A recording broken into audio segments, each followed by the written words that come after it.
to make it back up here in the top of the fourth. Carson Chavez behind in the count 1-2. Garcia still in the game for Alameda.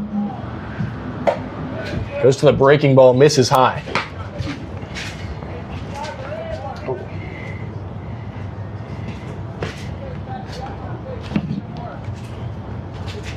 So a 2-2 count with Waldvogel standing on second base.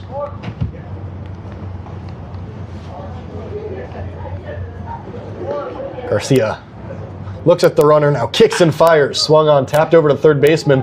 Looks the runner back to keep him at bay. Tosses over for the first out of the inning. Nice play by Ben Giovanetti. It's exactly how they teach it.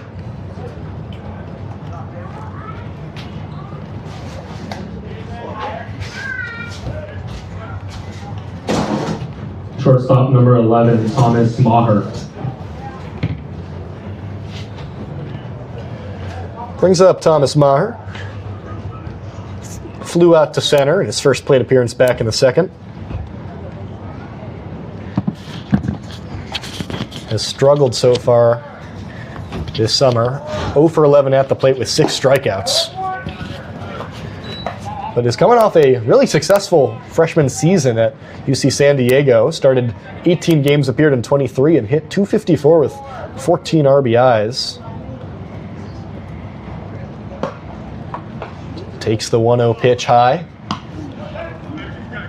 Kyle, what have you seen from Garcia overall? Got into trouble in the first, has allowed some busyness on the base paths throughout the evening, but has been able to settle in and keep things under control for the most part. He's registered a good number of strikeouts this season, but I wouldn't say he particularly has strikeout stuff. His strikeouts are more predicated on getting ahead in the counts and command, really placement on the edges of the zone, so perhaps he can get a chase, get the hitter overthinking. And so he's been able to battle back from being behind in the count like he's trying to do now, but he's really got to get ahead if he's going to show that kind of dominance. 2-1 pitch is skied into center. Nahar trails to his right, makes the play, and tosses over to third base, but runner able to advance. It'll be Waldvogel now standing on third with 2 outs, so a flyout that moves the runner over. And a second consecutive flyout to center for Thomas Maher. Yeah, almost bend but not break Right fielder, defense, 7, so to speak, Alan pitching Ramirez. from Garcia in this case. As we mentioned, traffic on the base pass the first couple innings, but nothing since those early 2 runs. We'll see if he can work out of some trouble here again. And the dangerous Alan Ramirez steps in, already has a double and a walk today. Chance to do some more damage to the scoreboard here. Swings at another first pitch. Looks like that one will be fair. Rounding first is Ramirez. Ryland scoops the ball up and tosses in, but a stand-up RBI double for Alan Ramirez, his second extra base hit of the game. As you said it, first pitch swinging again appears to be the plan coming into this one from Ramirez. First pitch line drive double his first at bat. He walked his last at bat, and this time it looked like a first pitch off-speed pitch from Garcia. Didn't look like that bad and off, but was able to hook it and keep it just inside the third base line. So just as I said, he was keeping them to just those 2 runs early. Surrenders another one, and looks like we'll get a change here. As we look for a pitching change, the Seagulls now lead 3-1, and Alan Ramirez, who entered today's game batting 1 for 10 against Alameda on the season, has been an absolute rocket in today's game. Has sent those 2 line drive doubles out to left field, including that one for an RBI. He's also walked. He's reached in all 3 of his plate appearances. He didn't get any playing time this spring, but you look at his history in JUCO ball: 373 in 2024, 349 the year. Didn't have a great average coming in, but had more walks than strikeouts, so you called him the dangerous Alan Ramirez before that plate appearance, and he showed why. He looks like he's starting to come into his own this summer. And a big piece of hitting with 2 outs as well. As looks like Will Bonini will be next up for Alameda. Taking some pitches here. Number 34, Redshirt freshman from the College of San Mateo. last appeared 6 days ago on the road against Sonoma, where he threw 2.1 innings, allowed 2 hits, 1 run, walked 3, struck out 2. Did allow a homer, but threw 28 of his 45 pitches for strikes. The 1 run allowed on the season for Will Bonini was that solo shot. Brings a 1.80 ERA into today's contest and a 1.2 whip. He's been really effective in his 5 innings of work. And he's going to be in this middle bulk inning spot. Already down 3-1. Bonini might be the key to keeping the Merchants in this game. Bonini, majority fastballs, mid to high 80s in terms of velocity. Also has a slider that he uses to offset it when he goes to the breaking ball. Bonini, big frame at 6'5", will generate tons of leverage on those pitches, and will face Jake Brewer with a runner in scoring position, still 2 outs. Third baseman number 29, Jake Brewer. Alameda trying to hold this at just a 2-run deficit.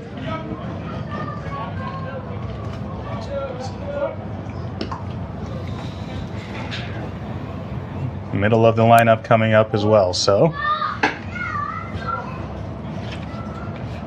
some big time at bats here for Bonini, excuse me. Brewer was show and bunt, then pulled it back. As a result of that, Giovanetti was pinched in to defend against the bunt with 2 outs, and it allowed for the runner to advance to third with no one covering the bag. Yeah, Giovanetti, sometimes an outfielder, getting a start at third base today, and just a great play put on by San Francisco. Got him pinched in on the bunt, and the runner easily was able to get into third. So there was Bonini's slider on full display, and that got Brewer swinging out of his cleats. Ramirez now standing on third. A lot of movement on that thing. Both vertical and horizontal break on that slider. We go back to it on the 1-1 pitch. This one misses outside. Count moves to 2-1.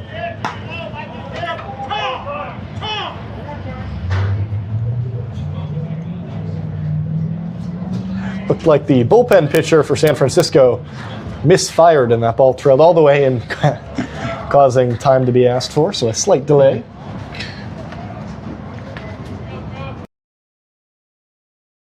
Two 2-1 pitch upcoming with 2 outs. Runner on third.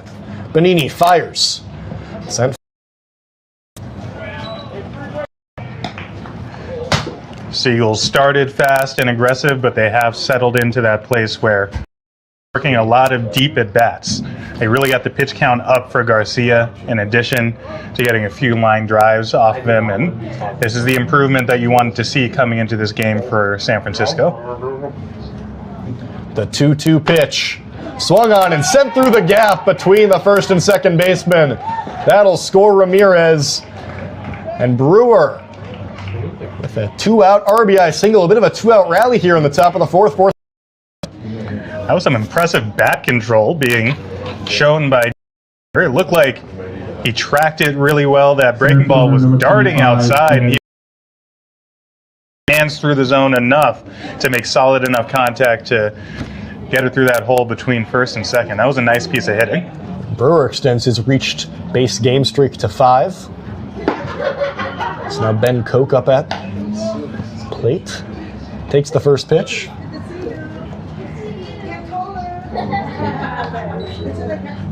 Koch, a Texas native.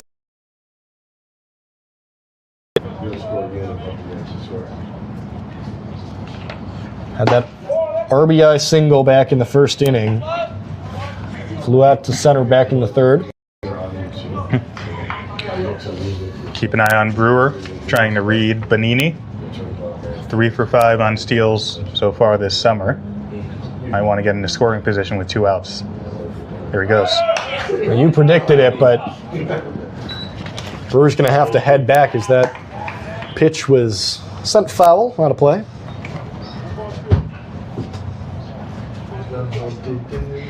It's been a lengthy top of the fourth here with a pitching change and 2 runs. Will Bonini now with a 1-2 count trying to escape it. Yeah, things got away from the Merchants yesterday. Their biggest loss by far of the season, and in danger of it getting away from them here. This pitch just misses. Not sure where. Makes the count 2-2. I think the home plate umpire might have been the only person out of the three, pitcher, catcher, and batter, who thought that was a ball. You will take it if you're San Francisco. The 6-4 Coke with a big strike zone. Bonini trying to paint it here.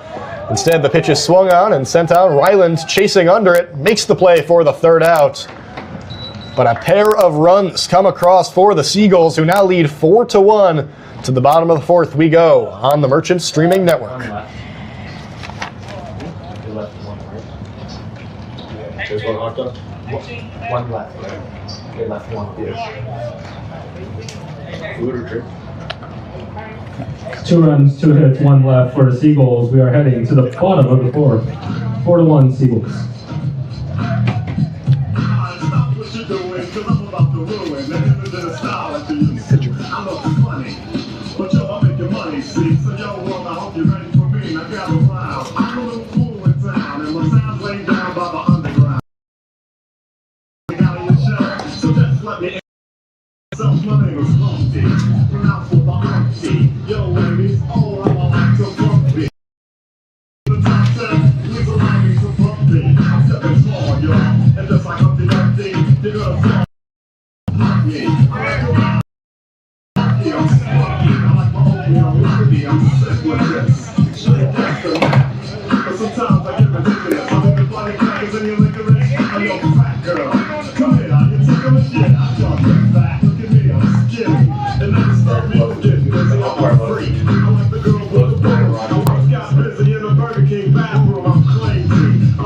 Now pitching for the Seagulls, number 18, Sebastian Buller.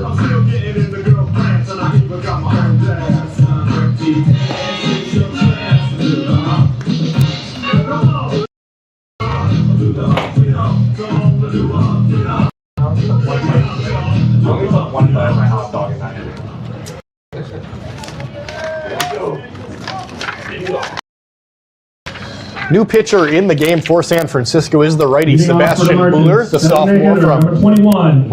Valley College. Has been excellent so far for the Seagulls this season. 2 appearances, 1 start, about 9 innings pitched. Has only allowed 1 hit and no runs all season. Has that perfect 0 ERA. Batting average against of .037. The one wart on the resume has been 4 hit by pitches offered by Buller this season.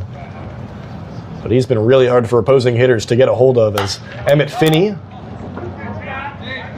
swings on a 1-0 pitch sent over toward the Seagull dugout, and making a graceful catch by the dugout was Lewis, who had a hop right as that ball was falling into his glove to record the first out of the inning. Yeah, tricky business there at first base for Tate Lewis. Had to watch where he was near the railing and still be able to keep track of the ball. He did well to do both. Quick, Ethan, before we announce Fabian Gomez here. I was worried we had a little bit of a delayed start. Umpires in traffics, the travails of Summer League ball. And I was worried as Gomez grounds out 1 to third, flip that over. Energy being kept up, but they keep playing things like the Humpty Dance in between innings. Our DJ keeps doing a good job. I'm not going to have to worry about that at all. Got some Ramones earlier. Really keeping the tempo up. Catcher number 17, Really has Riley Winchell. Good work as 2 quick outs here in the top of the fourth brings up Riley. The middle of this Merchants order has really struggled to get things going. As I'm looking right now, it looks like the 3 through 7 hitters of this Merchants lineup, a combined 0 for 8 so far. Riley Winchell trying to break that dry spell. Sebastian Buller this past year at West Valley College, 11 appearances, a little over 18 innings, a 3.44 ERA. And you said it, just 1 hit given up so far this summer. And that trend's going to continue if you can keep getting those swings at good pitches on the first pitch. Winchell takes the 0-1 in the dirt. Those quick outs, a little uncharacteristic of the usual approach that we see from Merchants hitters. And after 0 runs yesterday, the bat's going a little bit quiet here. Another take for Riley Winchell. Played his high school ball at Granada. Hit .295 in his senior year a few years back. Also was a football player, a captain who played both defensive end and outside linebacker. Had 11 sacks back in the 23-24 season, and you can kind of tell he was a front seven player with that frame. 6 foot 205. Some good plate discipline there. Works ahead 3-1. Kind of guy, kind of frame you want blocking balls behind the plate. Now swings at a 3-1. Lifts it into shallow right field, trailing under at the second baseman. Hodges makes the play. A quick 1-2-3 inning of work for Sebastian Buhler. We'll head to the top of the 5th, where hopefully we'll have Coach Dan Mills joining us on the broadcast. Merchants trailing 4-1. Don't go anywhere. 5th inning, 4-1 Seagulls. Did you get a chance to talk to him? Did you get a chance to talk to him? Baseball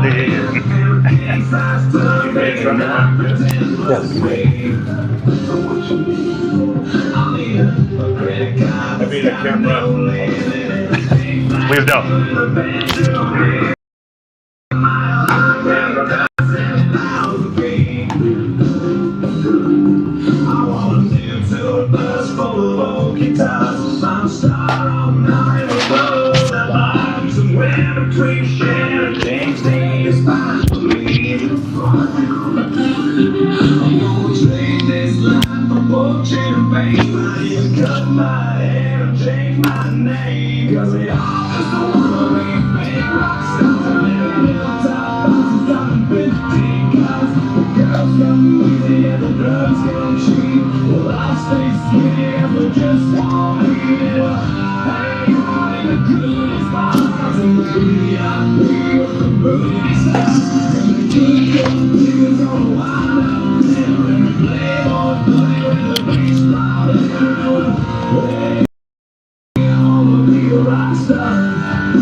True classic, this song. True classic.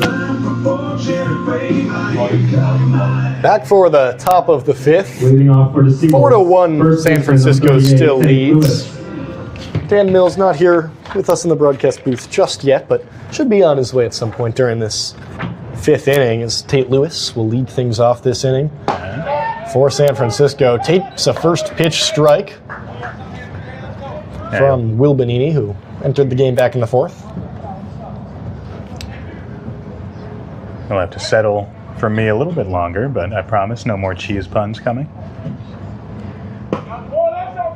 0-1. Winchell made a good effort to bring that back into the strike zone. But home plate umpire Eric Thompson throwing it just outside for ball 1. I'm going to get it. Let's go. Now the 1-1. Just a bit high for ball 2.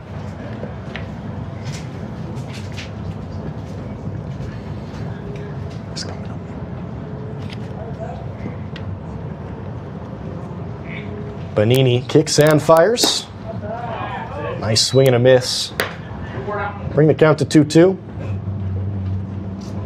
Lewis of Southern Illinois University, originally from Utah.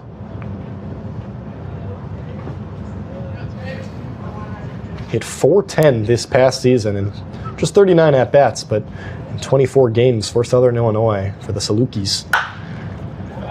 Swung on and sent foul. Starred as well at Chandler Gilbert Community College, named to the D2 All-Region First Team in both of his years there.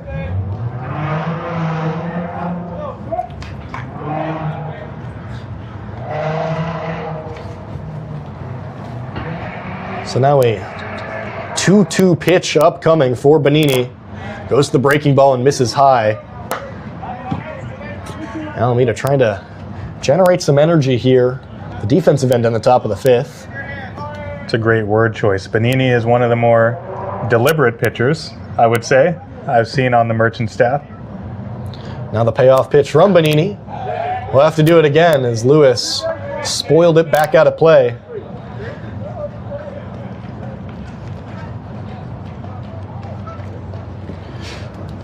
Merchants, who are 4-0 against San Francisco so far this summer. Still plenty of time left, but in danger of dropping one to the Seagulls, who they've won 9 of their last 10 against. Here comes the payoff pitch from Bonini. That one cracked out to left field. Ryland headed back toward the warning track. Looks like this one will stay in the park. And Ryland makes the play for the out. Yeah, fastball just got inside enough, and Lewis just got under it. Designated hitter number Actually 16, carried a little further than Johnson. I expected it to. As you mentioned, Ryland being pushed all the way back towards the warning track. One thing we haven't seen a whole lot of is deep fly balls or home runs here at Pac Vale Field. Yeah, not many home runs across the CCL as a whole this season. The Seagulls, one of 3 teams entering today, still without a home run on the offensive end this season, though they have given up 6 on the defensive end. As now we have Dan Mills making his way into the broadcast booth, joining us. Yeah, we got a guest in here. Speaking of giving up, I'm going to go ahead and give up my seat and my microphone to Mr. Dan, the recruiting coordinator for this Merchants team. Off to a great start, and he's here to tell you more about it. All right. Thank you. How you doing tonight, Dan? It's a early deficit so far, but Could be doing a little bit better with runners in scoring position, but you know, I'm always telling the guys, you know, throughout the course of the game, you can't win a game with 4 runs. So, you know, I think that we can overcome this deficit as time goes on. We just got to start hitting the ball in timely places. as Bonini got a big swing and a miss to move the count to 1-2. And I want to start by asking about just the hot start for this team. 8-4 so far this season, and you were here last year when through 10 games this team was 1-9 and really struggling to eke out wins. What's been the biggest difference from last year's squad to this one, whether it's vibes or energy? Obviously, new coach in first year, TC Fairfield, but what have you noticed that's just brought so much energy to this team so far? Well, you mentioned Coach Fairfield. I think the first thing that I noticed, if you go back and look at all the box scores of all the games that we played first couple weeks of the season, I really think our pitching has been really huge when it comes to those 8 wins. I mean, they've been kept us in the game. Starters have been good, you know, Jaden Bitter, Kai Jovanovic, and then middle relievers like Dominic Brasesco, Will Bonini right here. Yeah, and as you mentioned, it gets a backwards K, a perfectly placed 2-strike pitch to get the strikeout. Yeah, and then our back end guys like Zane Baltz and Eric Diaz, they've been all doing their jobs, keeping us in games, and you know, we've manufactured enough runs to win a couple tight ones and put us in a much better position than we started the season last year.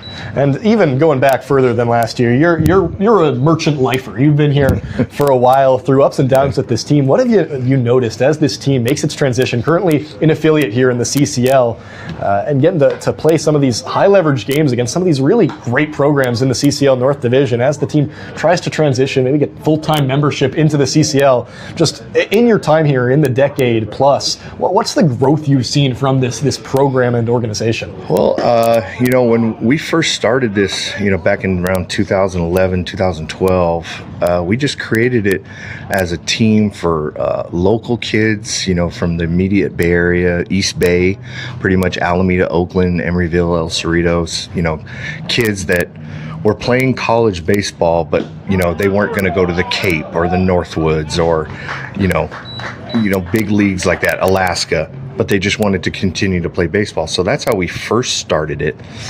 But you know, I just happened to coincidentally off the bat recruit some good players who had this underdog blue collar mentality, and they fought and they scrapped against teams Our second year of existence in 2013, I believe we went 33-13 and won the Golden State Collegiate Baseball League. And that year, we really kind of opened our eyes because we were ranked by Perfect Game as one of the top 50 collegiate summer ball teams in the entire country. And that kind of propelled us to where that first season we had really good players, but from places like Contra Costa College and Chabot and Los Medanos and Laney and maybe some D2 kids. I always recruited kids from Sonoma State, Cal State East Bay. But then that kind of propelled us into this realm of, well, they got a good team. So now then the coach from the University of Nevada started to send me a player, and then USF sent me a player, and then Santa Clara sent me a couple players, and then it kind of just morphed from there. You know? Well, you kind of mentioned it, and you've obviously, worn many hats for this organization in your time, but one of the biggest ones is recruiting coordinator, and you mentioned bringing in guys from some of the smaller schools, including, how about Will Bonini right there from College of San Mateo, who just had a perfect 1-2-3 inning, highlighted by 2 strikeouts looking. But in the recruiting process for this summer, which kicks off in early June, when does the recruiting process begin for you? It's funny because when I first started, I didn't think that it was going to take up that much of my time. I thought I'd call a couple coaches during the season once their college season started, but no, I've come to learn, and it's evolved into this really a competition against all the other teams that we play against. So my job really starts like probably the second week of September. Wow. We finish the season first weekend of August, and then I take a break, and then I'm right back to what I was doing, in come September, because a lot of these larger Division I teams, especially here on the West Coast, what they could try to do is they farm out their position players first. And if you don't get to them by Halloween, they farmed all their kids out already. So, I've got to, come September, I've got to be making calls.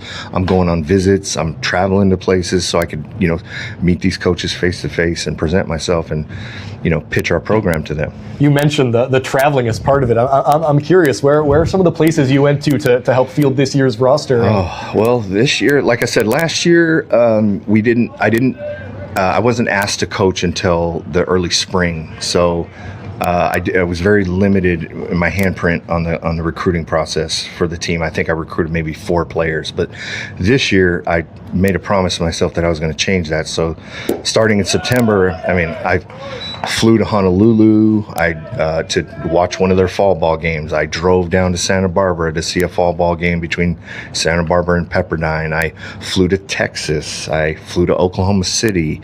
I flew to Memphis to literally go to games and show my face. The other big thing that helped was not only traveling to all these places to actually watch games and talk to coaches, but I went to the American Baseball Coaches Association Conference in January with our GM, Tony Ciccacci, and we met a lot of coaches there and did a lot of networking, and so that now they know that we're on the map and that we're playing in a competitive league in the CCL, and so that's how I got Logan Stelling and Cy Turner from Memphis, so hopefully that'll continue as these relationships grow.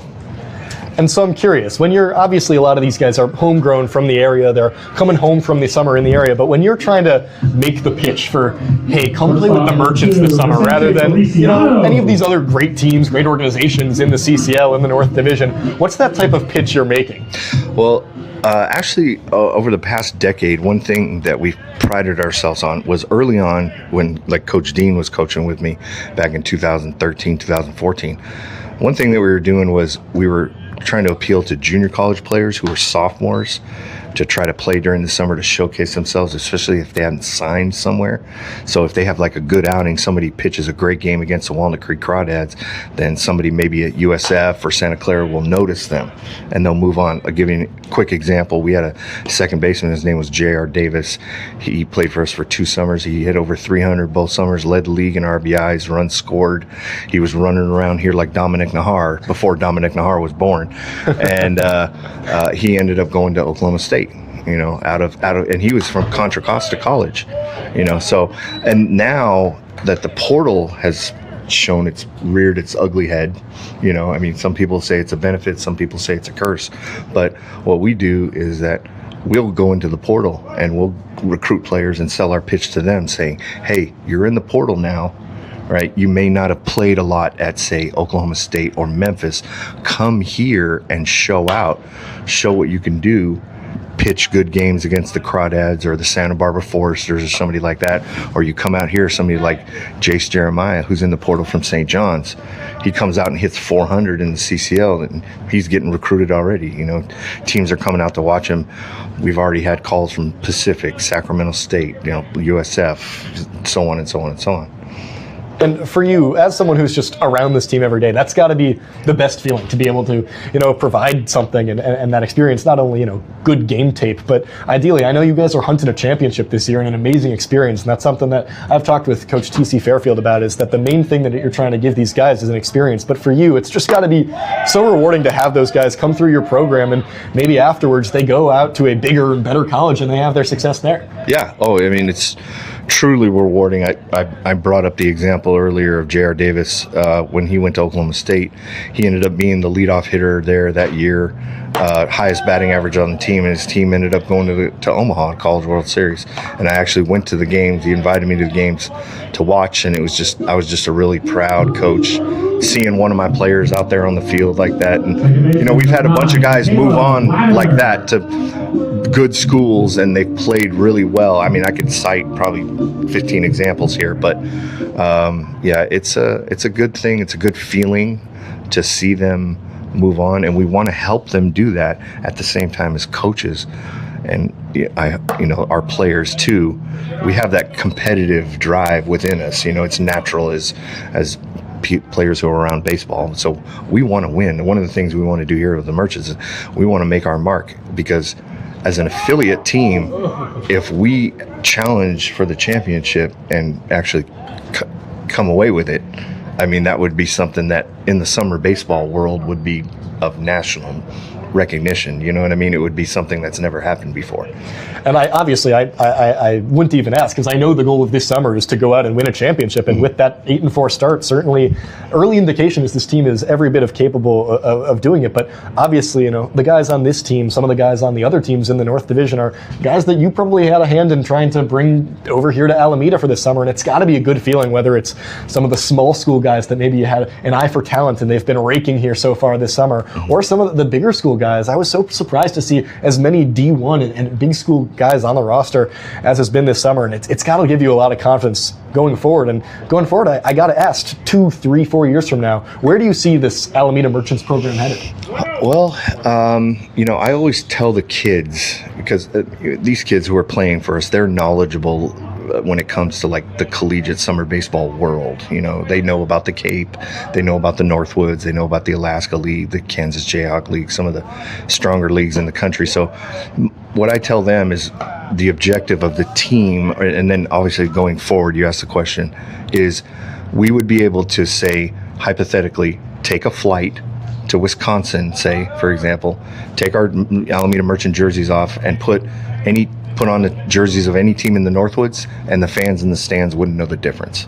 You know what I mean? That's kind of like the goal going forward, 4 or 5 years from now. And I see that because the teams that we're playing against, like Walnut Creek and the Santa Barbara Foresters and the Conejo Oaks and, the Sonoma Stompers, their rosters also, you see Ohio State, Baylor, Gonzaga, so if we want to win, we've got to bring in that talent to be able to compete. Now, we're lucky here in Northern California, we have some very strong JUCO programs, but it's going to be a hodgepodge of Division I, strong Division II kids and strong JUCO kids going forward. Well, Dan Mills, I want to thank you for joining the broadcast here in the 5th inning and giving some insight into the recruitment process, into how this team was constructed, is going on the pitch and sliding in safely. It's Vicente Feliciano, a runner moving into scoring position with just 1 out. Thank you again, Coach Dan Mills and recruiter, for all the work that you've done to help assemble this roster, helping to get us put on the air and providing some winning baseball early on in the CCL summer. Any last words you want to deliver to the audience? Well, I want to say that we appreciate what you guys do here, bringing this audience to bringing what we're doing here to the public through your streaming and your announcing and whatnot. We sincerely appreciate it. That's one of our goals here too, is to make a larger mark on the social media world and whatnot, so people out there, not just in the city of Alameda, know who we are. So we appreciate that. Like I said, we didn't touch on it, but some of the games, 8-4, I'm probably 10% disappointed. Like we could have been probably 10-2 by now. But hey, going forward, we're gonna always move together as a team. We're going to Canada here in a week or so. So that's going to be hopefully a springboard for us for the second half of the season. And since we have more home games, second half, I think that we'll have even a better record in the second half. Absolutely, yeah. 10 home games coming up in the month of July. Is right now here in the bottom of the fifth. It's Alameda trying to stage a comeback for the second straight pitch. Send the runner Latimer. He'll advance without a throw. Now runners on second and third, 2 in scoring position with 1 out, as we'll pass things back over to Kyle. Thank you once again to Dan Mills for joining us here in the broadcast booth for the majority of this. I was going to say, I'm reluctant to let you go because we got a rally going here. Do you want to stay for the rest of it? Hopefully, good luck. Yeah. This is one of the things that we've preached to the kids is runners in scoring position, less than 2 outs. We really need to capitalize because, like I said, our pitching is doing its job. We just, as hitters, if you look back at the box scores that I mentioned before during our wins, we've been winning games, 7-4, 5-3, things like, scores like that. We haven't been crushing people yet. Hopefully that will come. But a situation like this, we really want Nahar to capitalize. And that doesn't necessarily, see, and that's probably the 5th time this has happened to us during the summer where we have a foul ball off the nub of the bat. But this is something where we just want Nahar to put the ball in play, And that's something he's done really all season long. Walk rate below 10%, but also a strikeout rate below 15%, meaning he's just been putting the ball in play like a machine, and a chance to really put a dent in the scoreboard here with a 2-2 count. Chases at a pitch out of the zone and goes down swinging. So we'll bring up Ben Ryland with a chance to make up some of the deficit here. We talk about that contact ability that Nahar has, that opposite field approach that time. He was a victim of it. He chased a little bit. He can make contact with that pitch, but unfortunately was not able to. So we got Ryland up in a big spot, and I wanted to keep you here, Dan, to speak a little bit about what Ryland has done at the top of the lineup. We've noted on the broadcast that he models his game after Brett Gardner, kind of an undersized left-handed hitter, good on base, and he consistently puts together good at bats. Can you speak a little bit about what Ryland brings to this lineup? Really, he's been, pretty much a godsend. I have, because of that relationship that I mentioned before where we sent J.R. Davis to Oklahoma State, I have a good rapport with the coaching staff there, and I reached out to them in October. And like I said, not having a large handprint on the recruiting last year, they were the first program that I reached out to. I actually talked to the assistant pitching coach there, Tyler Cobb, who was a teammate of J.R. Davis's on that 2016 World Series team. And I reminded him of who I was and how I coached J.R., and he just immediately sent me Ben. Not even 24 hours later, we had him signed up. And he's been a godsend to us. His hitting ability, when you first look at him, he's all of 5'7", 5'8", 140, 150 pounds, but amazing swing. Coming out of a really strong program down in Southern California in Orange Lutheran, where he played in one of the toughest high school leagues in the state of California. We learned really quickly that he belonged at Oklahoma State. We're like, oh yeah, first batting practice. Oh yeah, now we see why you went to Oklahoma State. So Ryland waits on a 1-1 pitch outside, and you mentioned that Oklahoma State great program. The Cowboys this past season went 30-25, winning record in the Big 12, lost in the Athens Regional in the NCAA tournament, and Ryland will have a chance to go to Oklahoma State this continue their winning ways. And by the looks of things, he'll certainly be able to do so with what he's been able to show off this summer. Just the on-base machine. An OBP well over 500 at this point in the season. You can see right there on full display the plate discipline to work ahead 3-1. Here the coaches in the Seagulls dugout saying we've got an open base. We know he is strong getting on base, but could use a couple of ribbies here from Ryland as well. The 3-1 just clips the outside part of the zone, so a huge payoff pitch coming up. 2 on, 2 out. Had a big side just a moment ago. Here, how stressful are these runner and scoring position situations for you? Well, I mean, one of the things that I've told Ben over the course of this summer is, so Ben is a very disciplined hitter, Those last two pitches were right on the black on the outside corner. But he has performed so well against these teams where they've tried to pitch him inside, but his bat is so fast that he'll pull balls down the right field line. So they'll see that, and I hope if Ben eventually ends up listening to this, I'll remind him about how I've told him to expand his zone without helping the pitcher. So that means, Ben, if you're pulling balls down the right field line and crushing it, the likelihood of them throwing inside to you over and over and over again is very low. So they'll try to clip that outside corner over and over and over again. We just saw it right now, 4 straight pitches on the outside. So I'm telling Ben, hey, step to that pitch and Tony Gwynn it to left center field, just like you did on opening night with that walk-off. So now Ben Giovanetti with a chance to really change this game with one swing of the bat. Bases loaded here with 2 outs. Giovanetti, the perfect opportunity to break out of a mini slump to start this summer. Waits on the 0-1 pitch, taken inside, a wise decision, ball 1. Sebastian Buhler, but dominant in the 4th inning, 1-2-3 inning. It's been a lengthy and busy 5th inning for him. He's had a lot of trouble locating just about anything consistently. Gets Giovanetti to chase a breaking ball that had a ton of movement on it. Was just getting on 1-2. Sorry about that. Ethan was just getting ready to say if we can stay within ourselves here, make him locate, you got a good chance. But you see Giovanetti chasing outside the zone there. He's got a big swing, but maybe think contact here. Now the 1-2, swung on and sent into center field. That'll score 1. That'll score 2.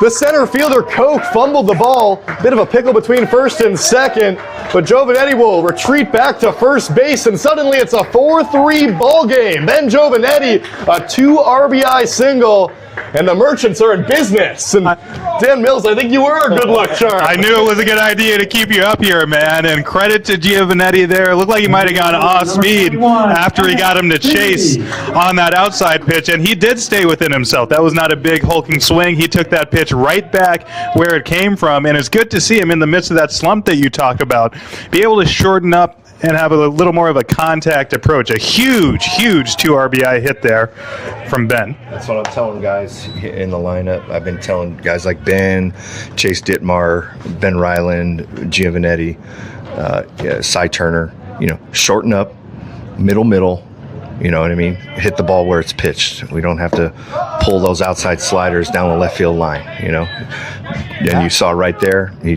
took my advice and right up the middle, 2 RBIs. Now it's Emmett Finney working ahead, and now we'll have a pitcher-catcher meeting as things have gone from bad to worse for Sebastian Buhler with runners on the corners as Feliciano and Latimer both came home to score, and it's still Ryland standing on third, Giovanetti on first. I think I'm gonna recruit a designated coach to be up here in the booth with you guys next summer, or maybe just in July. Whatever keeps this going, and this is the period, Ethan, where I think the quality of the at-bats and the depth of the lineup really gets to an opposing pitching staff. They kept him quiet early in the game, but the Merchants with runners on, when the guy on the mound has some command issues, it's really death to that pitcher on the mound sometimes, just a slow death because of the way they're not going to give in to you. Ahead 3-0 here. Looks now a managerial decision in the middle of a count could be the end of the day for Sebastian Buhler after Emmett Finney worked ahead 3-0, and looks like it will. Sebastian Buhler, who was so efficient back in the 4th inning, 1-2-3 on just a handful of pitches, has seen 7 Merchant batters here in the 5th, given up 2 runs. We'll have a new pitcher into the ball game.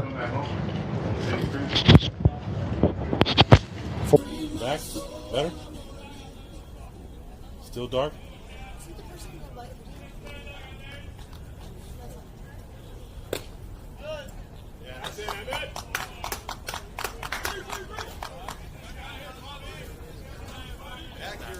I had to start it over. Like, X out of the lyrics. And then just start First baseman number 8, Fabian Gomez.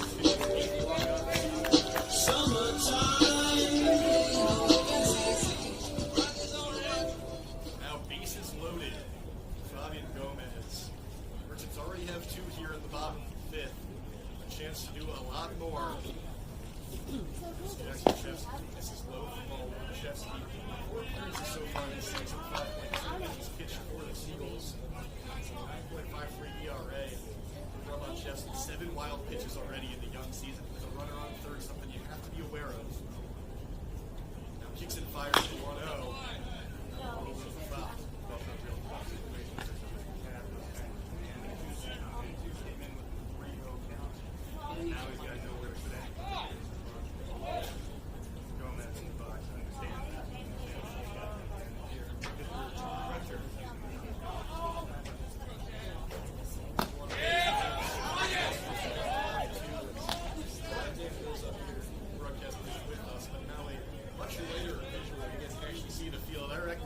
With those technical difficulties, it was essentially a glorified radio broadcast during that interview. They brought us heck of a 5th inning. Now the 1-2 pitch taken by Gomez. Now even 2 balls, 2 strikes, 2 outs, bases jammed. Gomez, big opportunity to record his first RBI of the season or multiple. Chesky kicks and fires. Draws inside. Full count. There we go, Fob. Sit on it. Sit on it, Fob. Middle, middle.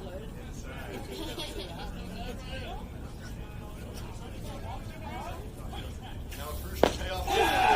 It's going. Goes down with the K, but Alameda get some runs back here in the bottom of the 5th. It's a 4-3 ball game as we head to the 6th inning.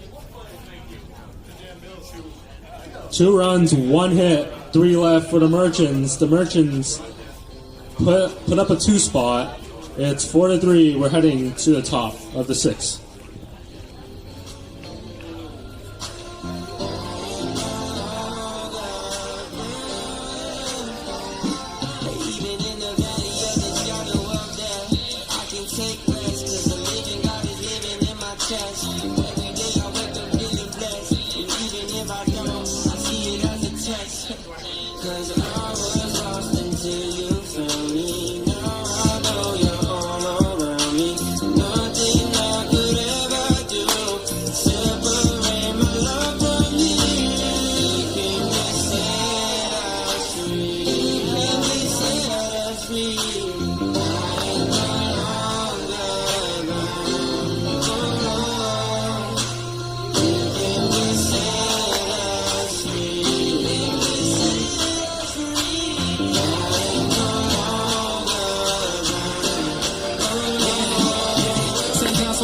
You ain't drive me in that pit.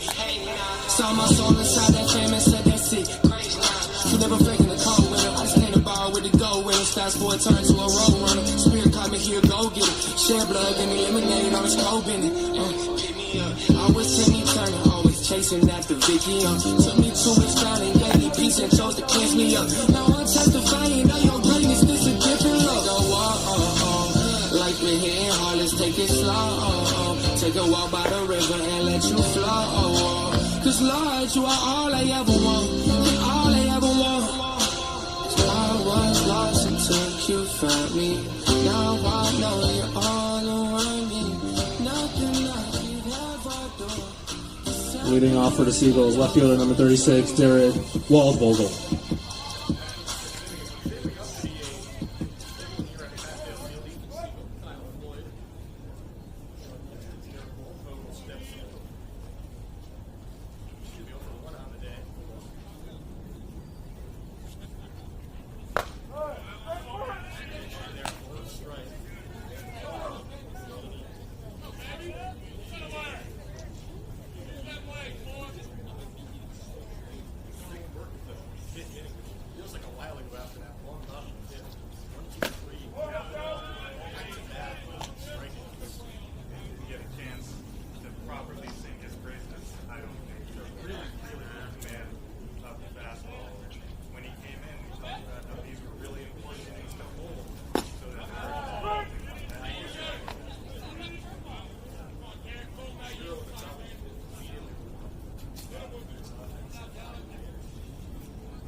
Catcher number 30, Carson Chavez.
Shortstop number 11, Thomas Maher.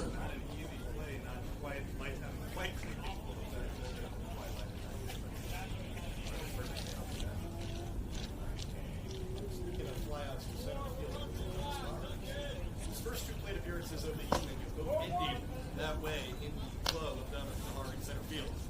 Only the same fate here. It's a bit of a 2-out rally. Testing the heights. Let's go.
Right fielder number 7, Alan Ramirez.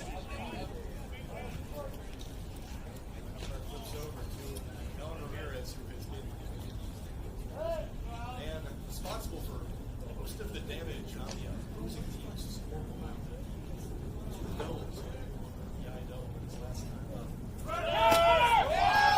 Mitchell got him.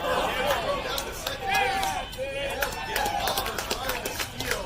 Riley Winchell popped up and fired that one. Showed off the howitzer of a right arm and gunned down Thomas Maher to end the 6th inning. What a throw time.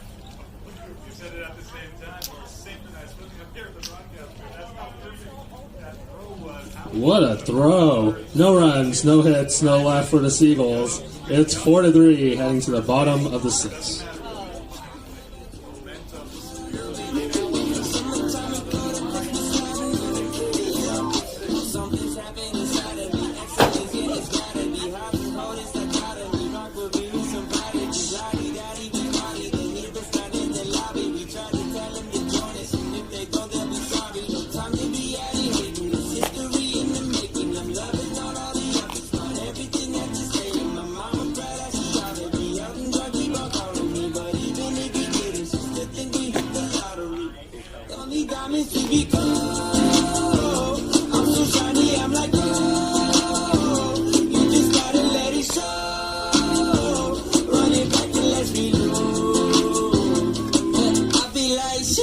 Sunset on the beach, make me wanna pull up on Miami with the heat. I don't know about you.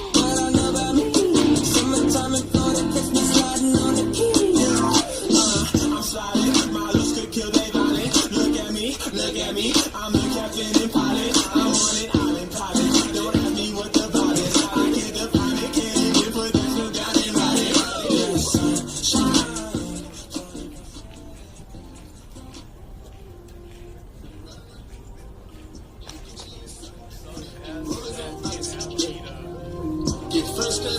Leading off for the Merchants, catcher number 17, Riley Winchell.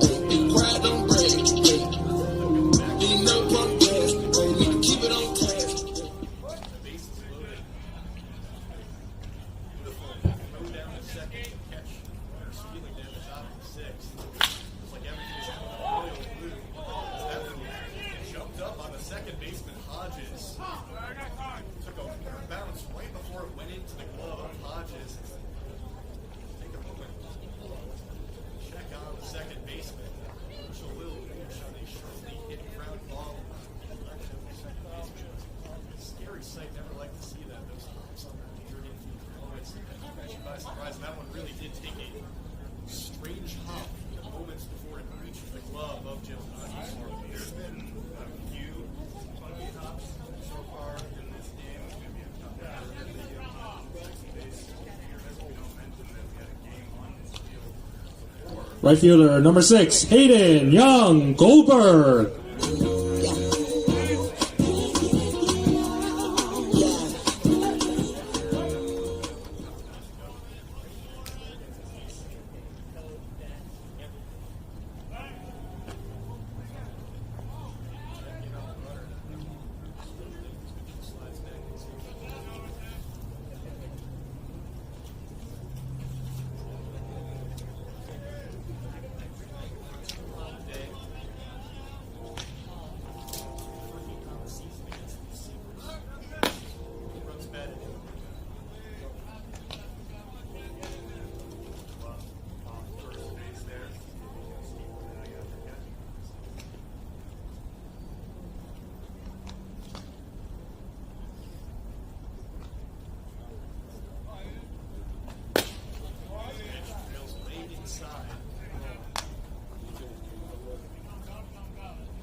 So now a full count.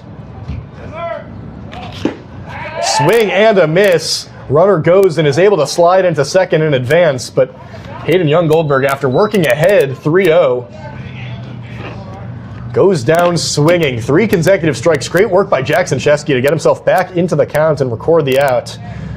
Winchell Now batting, shortstop number 2, advances to second. 1 out here in the bottom of the 6th. Brings up Vicente Feliciano. He's reached in both of his plate appearances so far a walk and a single.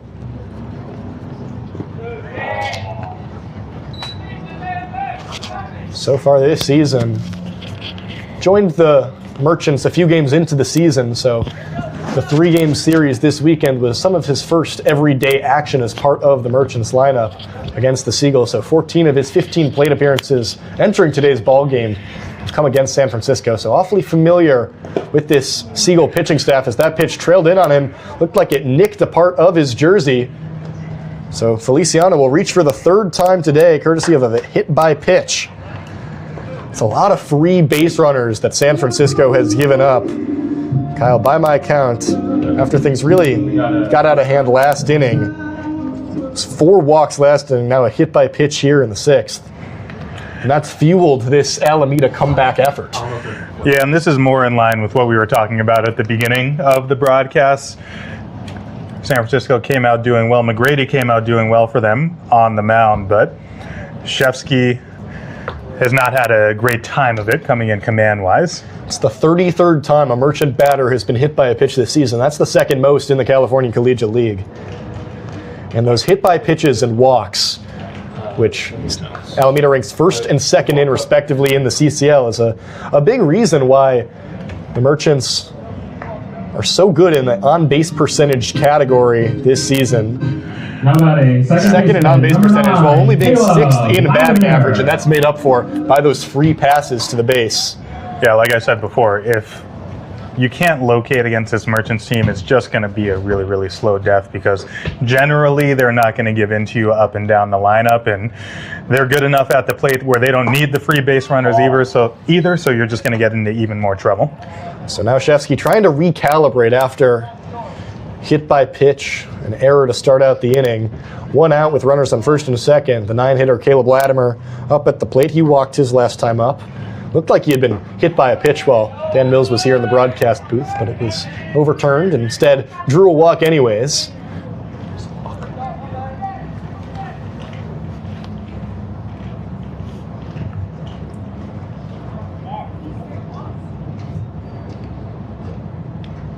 Shefsky delivers. Tapped back foul. You mentioned before the game, Ethan, how much you like Caleb Latimer in this 9 spot. Really good contact skills to have in this 9 spot and really keep the line moving going back to the top of the order with Nahar, to where you don't have to really think about having to bunt or anything. You've got confidence in something positive happening here with Latimer at the plate. Big 1-2 pitch up coming with 2 runners on. Big lead at second for Winchell. That ball in the dirt evens the count, and good job by Latimer to protect the plate with 2 strikes. That's been one of the main issues for Latimer so far this season coming into today's contest, a 34% strikeout rate. If he's able to lower that, I like how you were just saying, Kyle, the ideal table setter for this top of the lineup with Nahar and Ryland just on-base machines, plenty of RBI opportunities for them. Now the 2-2 kick and delivery. Latimer swings on it, sent into the infield. An infield fly will be called. It will drop, but an out nonetheless as a result of the infield fly rule. It was Brewer closing in on it. Didn't fall into his glove, but will be an out anyways. So tough break for the second out of the inning, but now Dominic Nahar will have a chance to tie this game with a runner in scoring position and 2 outs. Nahar 1 for 3 on the day, as it looks like manager Ryan Davis will come and thank Jackson Shefsky for his services before turning things over to a new pitcher. It'll be number 37 entering the game. Justin Robinson will come in, and we'll take a quick break here in the broadcast booth, and we'll detail some of Robinson's stats when we come back in just a moment. Thank you. I was down, but now I'm it's all got the same I used to be stuck in that I was down, but now I'm Now pitching for the Seagulls, number 37, Justin Robinson. like my name Lazarus, no Satan gon' be mad. This I had to ask my dad if it's okay to swing my bat. This he said, boy, if I pitch it, it's out of the park. Boy, it's so quick, it's like they stuck apart. They see the numbers, but I see the heart. Sit down and never spit in the dark. Point and go work, he didn't even know that it would work. By the man who grew up in woodwork, do for love, it, that's way so work. Some people gon' look at me crazy, and I'm like, I was stuck. I was down, but now I'm But it's all solid now. Thank you for checking in on that. Appreciate it. No, you have some that you when the screen came back. You have to select. By the way, the interviews went well. I don't know what happened.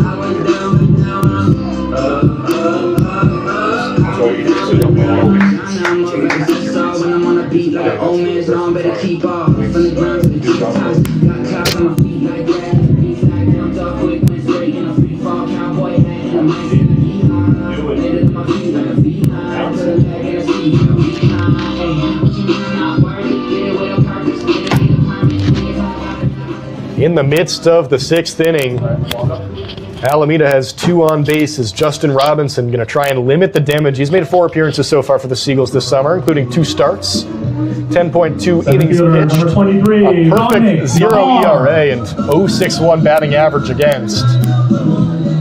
So San Francisco turning to one of its best bullpen arms here, stuck in a bit of a bugaboo, with runners on first and second. Offers fastball, slider, split change. Misfires on the first pitch, ball 1 high to Dominic Nahar.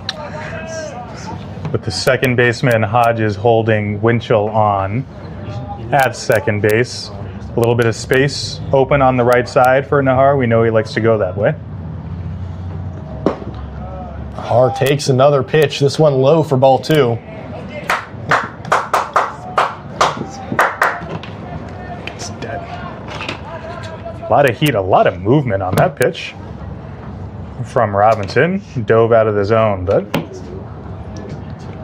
the 2-0 misses once again. Robinson hasn't looked sharp so far, just 3 pitches in, struggling to locate the zone against Nahar. You mentioned the 0 ERA, but a little, that might be a little mystical. He's got 9 walks and 5 hit by pitches already, so it's kind of a miracle that he hasn't given up a run yet this season. And a 4-pitch walk for Dominic Nahar to load the bases. It's the second straight inning that Alameda has gotten the bases loaded. They stranded 3 after plating a few last inning. Want to avoid the same fate, and it's the perfect guy up to do it, Ben Ryland. Ben Ryland! And Kyle, if you're Ben Ryland, you know, you're leading this Merchant team in walks, and with Justin Robinson struggling to locate the strike zone so far in this one, are you taking until you're able to find a strike, see a strike here?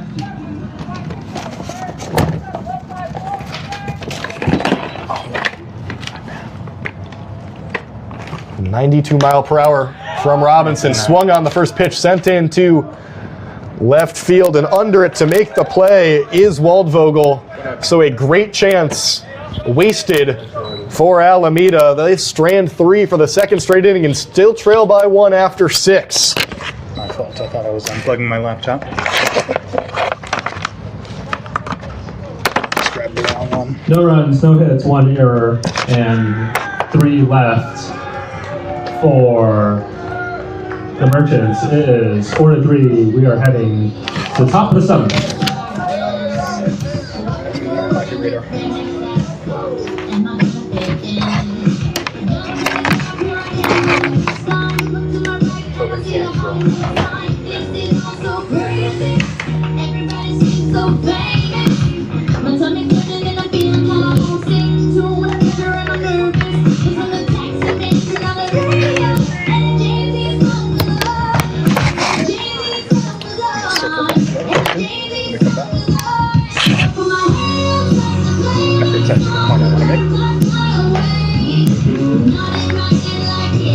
Got the fastball around 87, high of 87. Yeah, you got that. Yeah. There. He just committed to, what is that?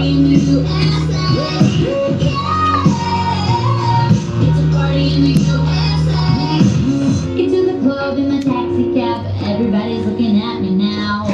Like, who's that chick that's rocking quick? From out of town. So hard, my girls all around me. Cancel.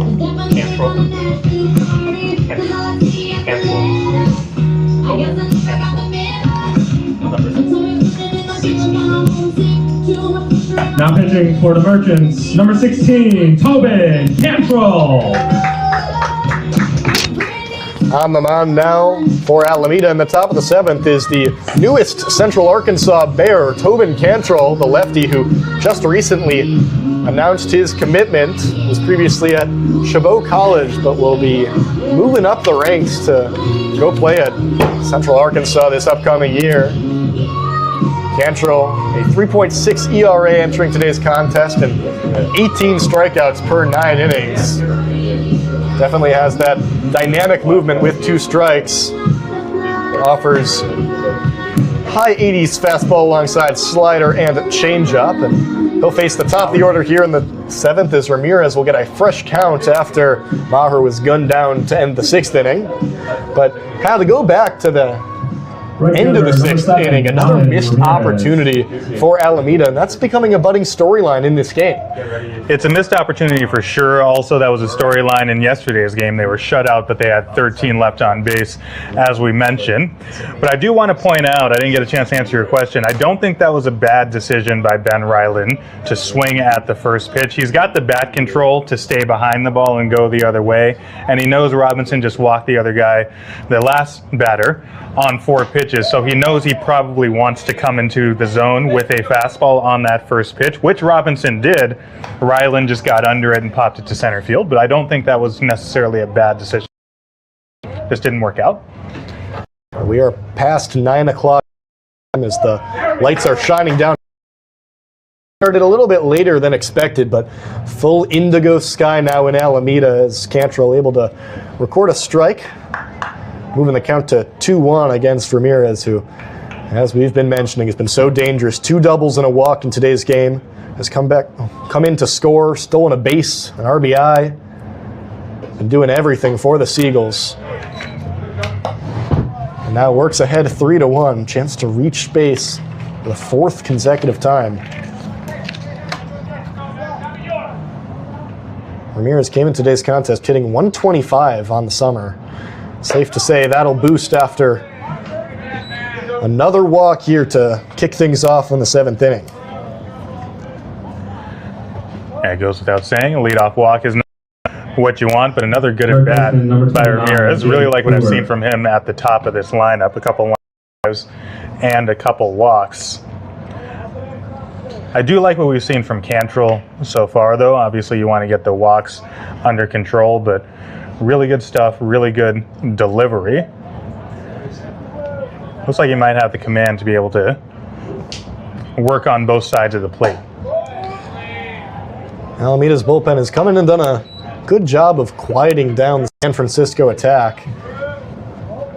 San Francisco still just stuck on 5 hits. They had 3 all the way back in the 1st inning alone.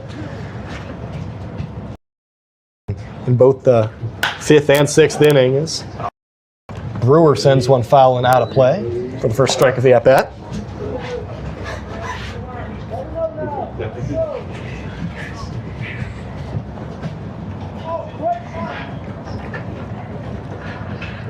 Seen several good at-bats from Brewer today as well.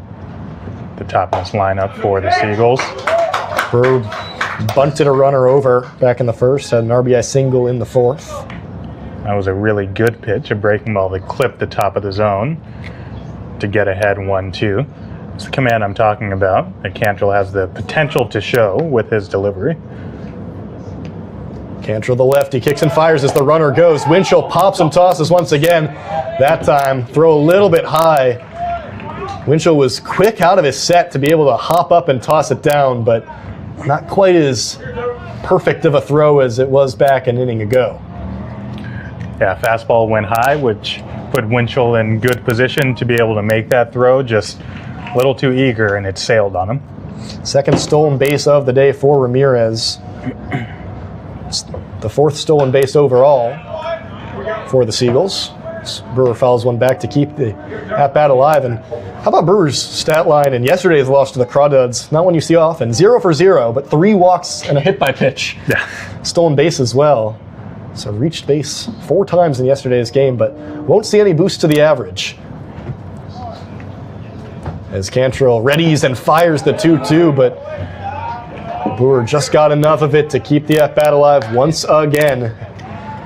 And if you're Cantrell, throwing good pitches, they're stymieing Brewer a little bit. Have to be growing a little bit frustrated, unable to get this punch out for the first out of the inning. Well, you set up well here. It's a fastball side that he was behind just got a piece off of. So you can go fastball in again. You can go off speed.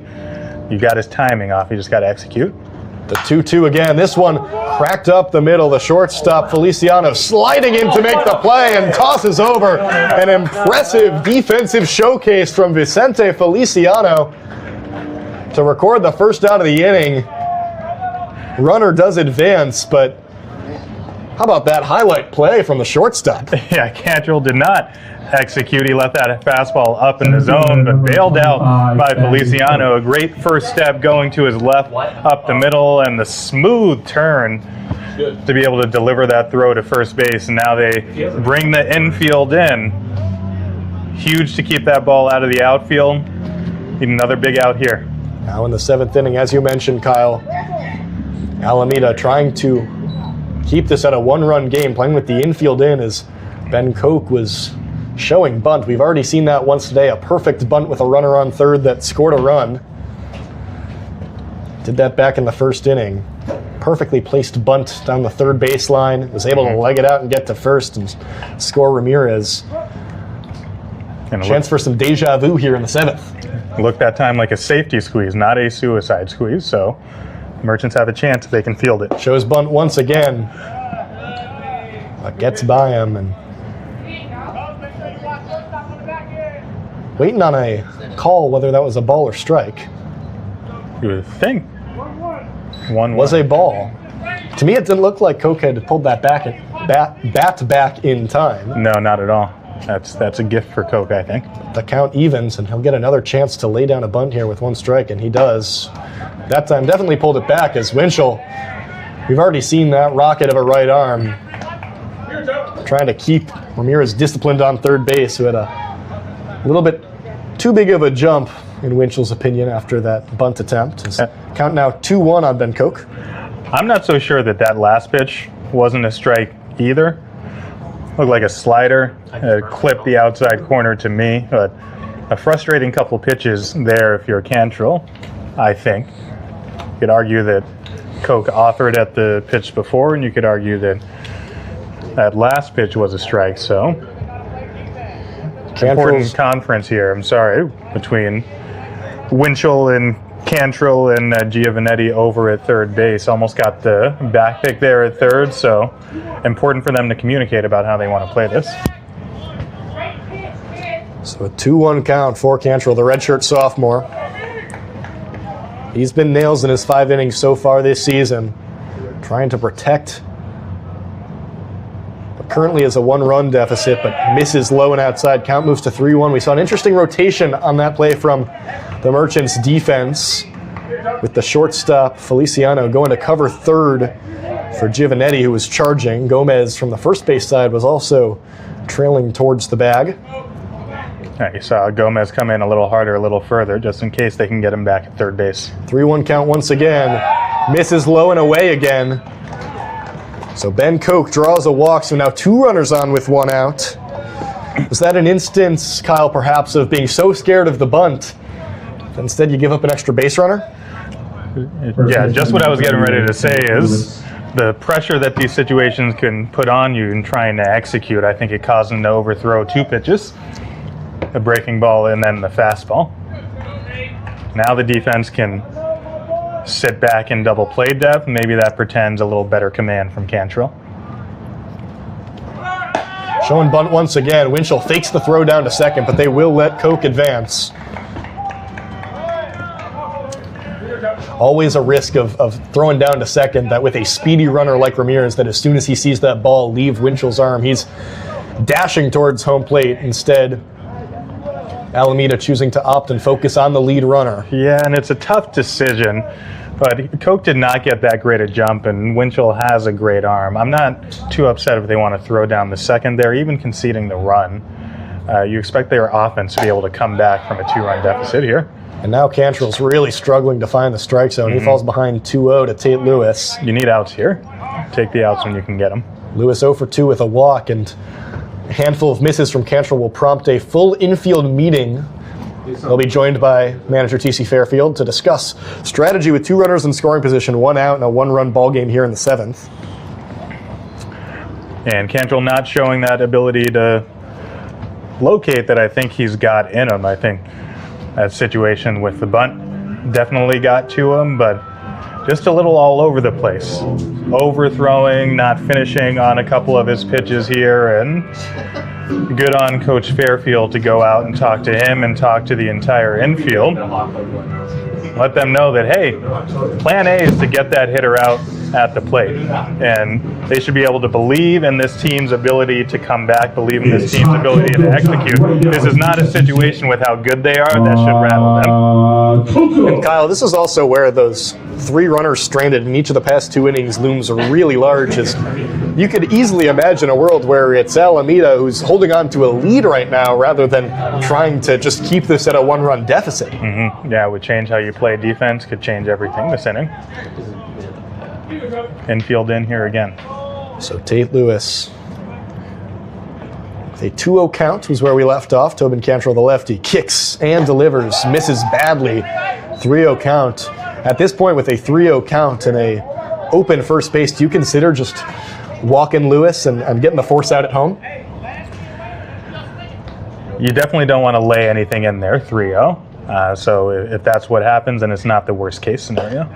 The 3-0 does just nick the top part of the strike zone, so Cantrell able to locate the strike zone after what I believe was 6 consecutive balls.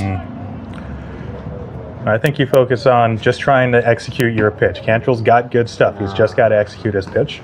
The 3-1 showing bunt down the first base line. It was touched by the first baseman, Gomez, so that'll plate a run. A crucial defensive miscue by Gomez, who tapped that ball. Looks like some debate between the managers on what occurred, but from my vantage point, Kyle, it looks like Gomez, while that ball was still fair, kind of trending foul. I don't know if it ultimately would have petered to the right of that white first baseline, but he tapped it out of play, making that a fair ball, allowing 1 run to score, and even allowing Lewis to get all the way to second base. Yeah, that's exactly what I was thinking. It's a tough vantage point for Gomez because he was charging that so hard. His instinct was to just want to field it. But from my vantage point, it definitely looked like the best play might have been to see if that was going to go foul, because to your point, we had first base open. It would be a first and second situation maybe that you could deal with. And Kyle, I want to give Gomez a little bit of grace here, considering that just letting that ball sit and roll down the line with runners on second and third, it's the potential to maybe score 2 there if you just let that continue to roll and roll, if that ball is to stay fair. No, you're. But you're as right. is, I miscalculated the base situation there. You're absolutely correct. As is a really frustrating turn of events if you're Alameda, and assuming this will stand. And it looks like it's being scored as a sac bunt followed by an error, but it's going to lead to the same position you were in before the bunt attempt, with runners on second and third and 1 out, but now with 1 run on the scoreboard in addition to the 4 that San Francisco already had. And we heard their head coach, after that successful bunt attempt, he said, run it back. So we'll see if they try it again here. Suddenly, Pat Bale Field very, very quiet and morose here. It's Ethan Johnson a chance to extend this 2-run advantage to something even harder for Alameda to claw back into.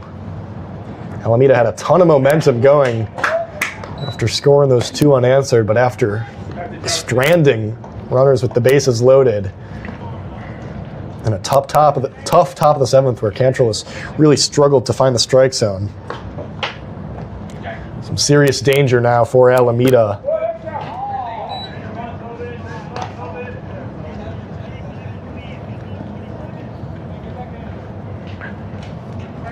Looks like, at least right now, no bunt attempt from Johnson, a really talented hitter in the box. See if Cantrell can execute. Cantrell misses high, moves the count to 2-1.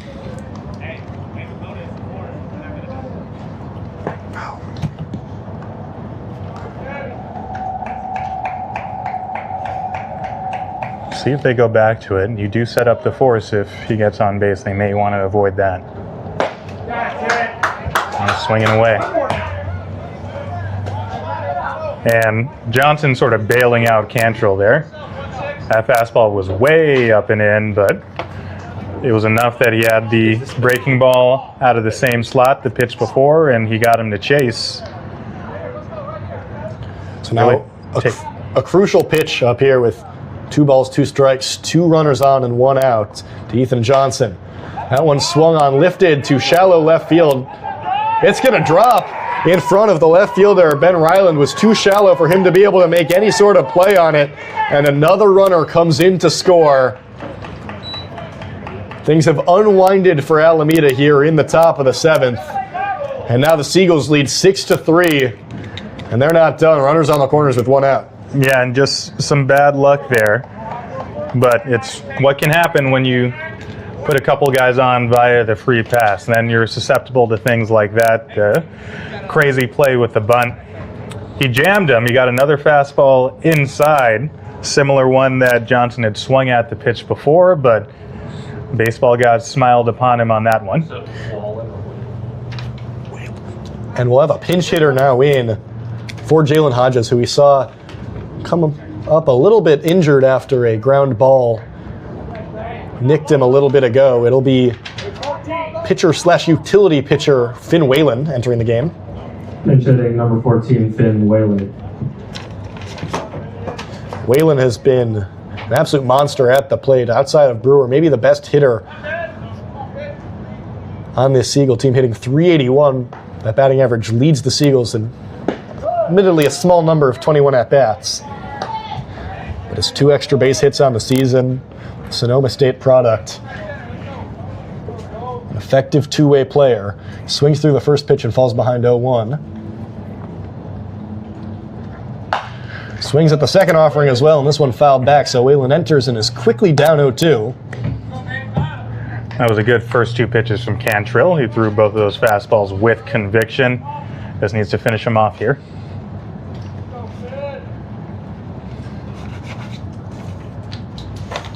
A tough day for Whalen yesterday, went 0 for 4 with 2 strikeouts against Walnut Creek. Big chance to redeem himself, and played a few runs here in the top of the 7th as a pinch hitter. Cantrill, after missing inside, gets back to it with 1-2 count. Loads and tosses. Inside once again, ball 2. Count even, but I'm still liking what I'm seeing from the pitch quality in this at-bat from Cantrill. Again, just got to continue to execute. 2-2 pitch from the lefty, way inside, so much so that it hit him, looked like on the side of the front cleat toward the heel, and then petered toward the backstop.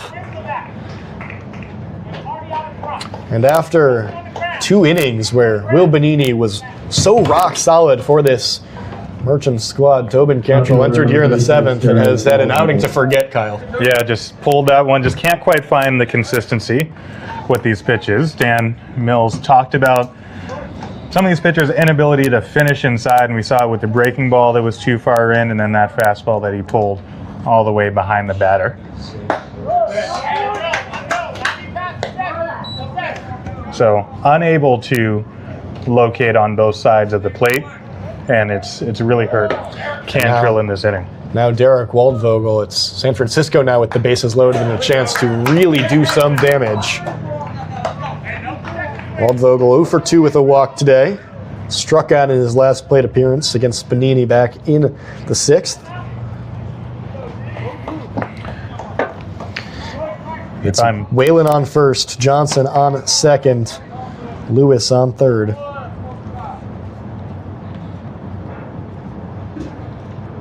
The 0-2 missed high.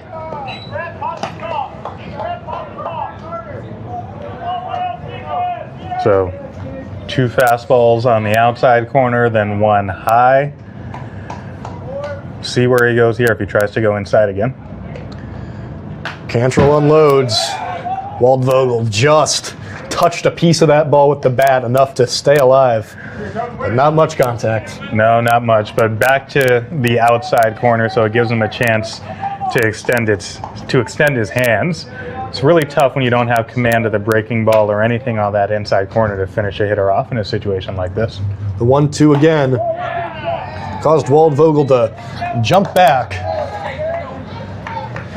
Feels like Cantrell's had a lot of these at-bats where he's been able to get 2 strikes, but just unable to close the deal. That's a good example. Tried to bring that two-seamer back over the inside, just couldn't locate it. Now the 2-2 gets a swing and a miss. A crucial second out here with the bases loaded in the top of the 7th.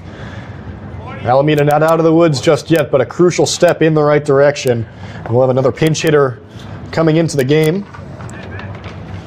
Number 40, Jackson Landry, in for the catcher Chavez. So see some defensive substitution as well coming up in the bottom half of the inning. Landry hitting 160 on the season, has really struggled with strikeouts. He has struck out in 7 straight games, including 7 strikeouts in his last 3. This season against Alameda, 1 for 9 with a walk and 7 strikeouts. So trying to avoid going down with a K, as we saw just happen to Derek Waldvogel.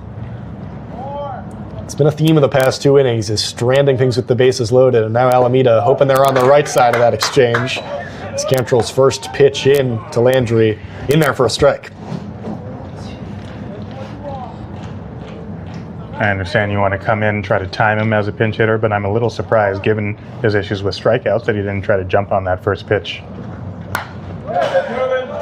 And now Landry will be behind 0-2 after fouling one off the fence.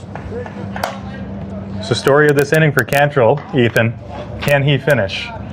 He's been ahead of a lot of hitters, but that inconsistency with command has come back to bite him. It's the 8th batter of the inning for San Francisco. Already pleated 2. Now Cantrell, the 0-2 count. Kicks and delivers. Once again, fouled back. Been impressed with the approach for this inning from the San Francisco hitters. We've seen a lot of spoiled pitches. We've seen some really great plate discipline, a handful of walks. Yeah, it was a good approach by Landry, just trying to do what you said to spoil that pitch, see if he can come back inside. So Cantrell try the 0-2 once again. Swing and a miss. He got him swinging. Back-to-back strikeouts from Tobin Cantrell to escape the jam. And they'll do a little dance as he heads back into the dugout. Nonetheless, the damage is done. Seagulls plate 2 and now lead 6-3 as we head to the home half of the 7th after the stretch. And fans, it's time to stretch.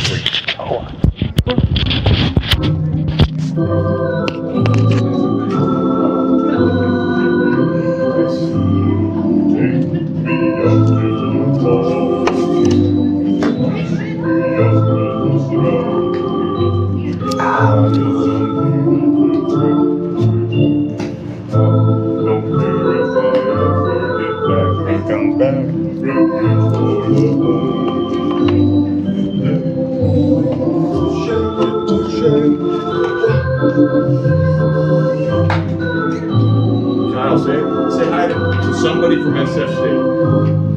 I don't think Todd heard you, but don't worry about it. Oh, I forgot. I'll get it. No, I got you. I just might forgot. be the only East Coast viewer. I know we got some in Chicago. You guys did good. Yeah. Good on. Thank you. Really fun listening. Appreciate that.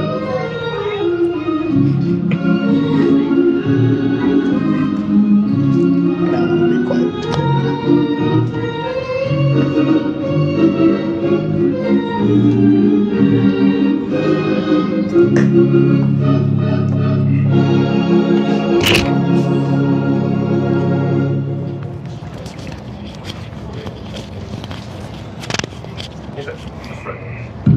Giovanetti is leading off. Shevsky. Four profits and profits.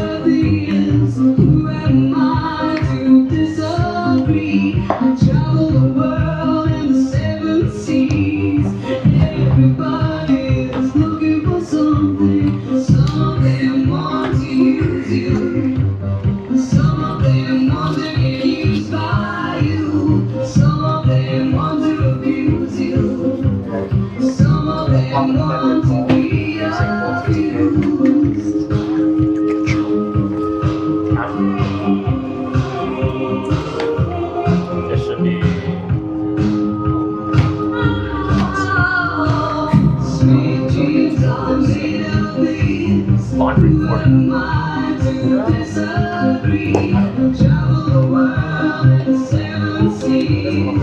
It's fine. Like, do I care that much? Not really. Nobody else really cares. I mean, the official scorer cares. He knows his team. Right? Alright. Beautiful. Bottom of the 7th. Merchants trail by 3.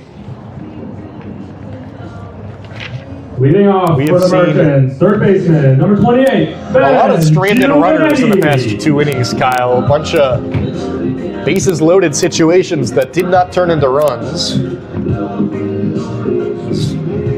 Ben Giovanetti will begin the comeback effort here in the bottom of the 7th. We've seen Salamita team be resilient and come back from some late game deficits, including against this Seagulls squad, all the way back on opening night when they gave up a 2 spot in the top of the 9th, had to come back and eke out some runs to go and win the game, which they did in the bottom of the 9th. Mm-hmm. Yeah, some runners left on, which is not great, but the good part is they're getting runners on in.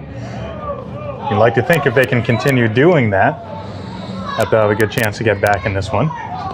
Giovanetti, who last time up had that 2 RBI single, was 1 for 3 on the day. He's behind 0-2 now to Justin Robinson. Packs a punch with that high heat and gets him there. A 90-mile-per-hour pitch in the lower outside part of the zone gets Giovanetti for the first out here in the 7th. And located really well, which is not what we saw when he initially came into the game. That one painted on the outside corner.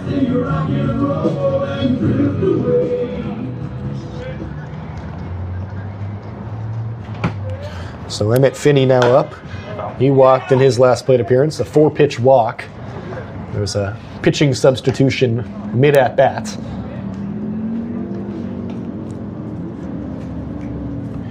Aside from that, Finney's 0 for 2 on the day. Still does not have a hit yet this season at Pat Bale Field. All his damage has been done on the road.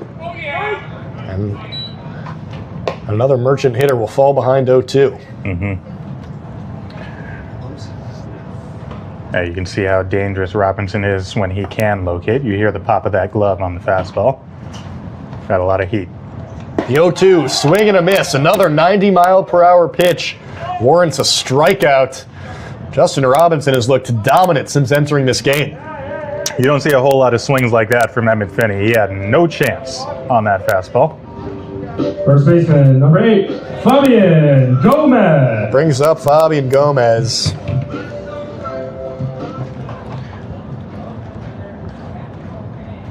How about Justin Robinson, the University of Louisiana Monroe product, who he's got real deal velo. Yeah, and the thing that separates you at this level especially is not just the velo. We see a lot of upper 80s, maybe not a lot of 90s like Johnson. He's been up to 95 in the past, but if you can locate that as well at this level like he just did there, another 0-2 count, it's a really tough task for these hitters. Yeah, all 3 hitters this inning have fallen behind 0-2. That fastball for Justin Robinson gets up into the mid-90s. So it's 93, and he uses it about 2/3 of the time. That time, taking it the other way is Fabian Gomez. He saw the heat and sent a heater out into left center for a base hit. How about that? You see why they like the rising freshman Gomez. I've used the word poise a couple times in referring to him today, and undeterred by falling behind 0-2. Number 17, Riley Winchell. Calmly sat on the fastball. That smooth left-handed stroke, he just took it to left field.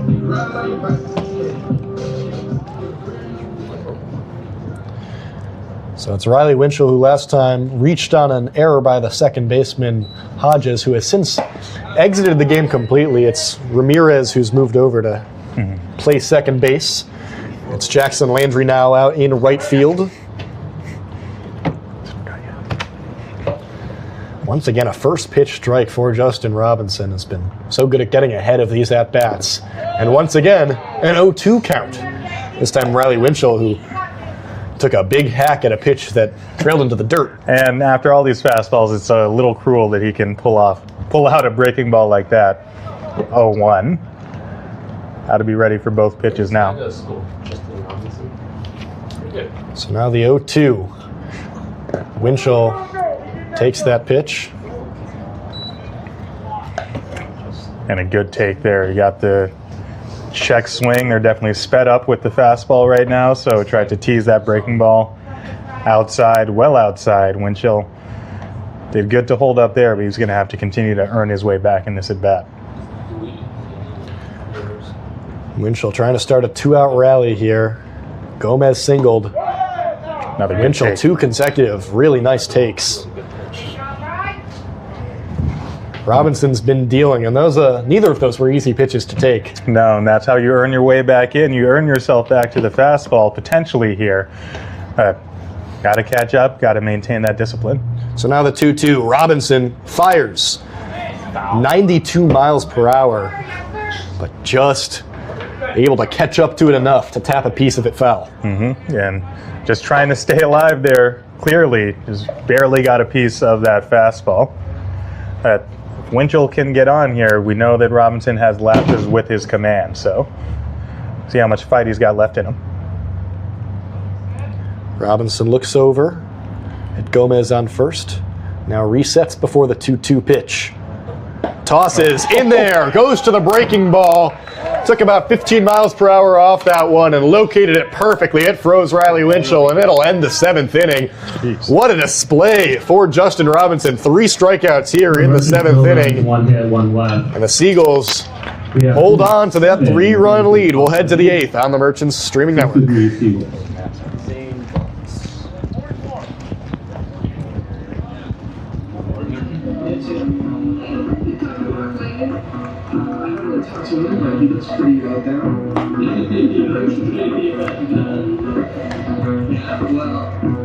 Maybe we should cheer up then. Well, don't do like butterflies. I was lying on the grass on Sunday morning or last week.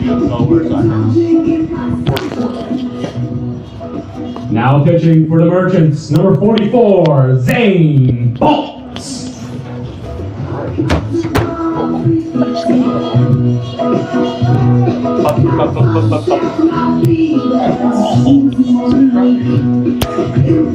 That's a fun name to say. Okay, so I got it.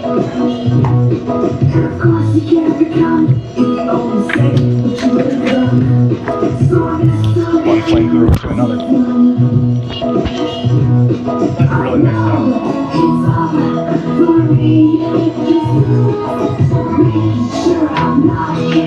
Top of the 8th, and San Francisco is on the verge of breaking its 9-game losing streak. It's early in the season, but already 7.5 games back of the north-leading Walnut Creek Crawdads. But a chance to get some positive momentum with a road win here, and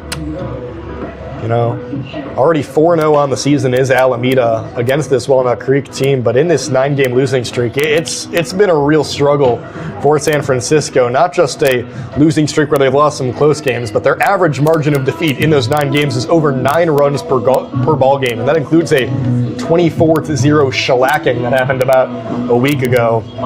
Definitely skewing that average margin of defeat, but it's been a tough early season for San Francisco, and a chance to build some positive momentum. A road win can do a lot. For all of the reasons you just stated, I'm really impressed with the way that they've come out in this ball game, really from start to finish. The pressure they applied from the beginning, the at-bats that they put together, the way they've been able to fight in the box and on the mound especially. They've worked through some pitchers having some trouble with command as well. So a really good showing by a Seagulls team that has struggled so far this year. Starting things off here in the 8th inning, it'll be Thomas Maher for the 4th plate appearance of his day. He's 0 for 2 with a walk. We're going one flamethrower to another here, Ethan. From Robinson to Bolts. That time, Flame came a little bit too close to Maher. As you mentioned, Bolts entering the game. He's been stellar so far this season for the Merchants. 4 appearances, another one of those guys with a 0 ERA and just over 4 innings of work. Finds the strike zone there to work ahead 1-2.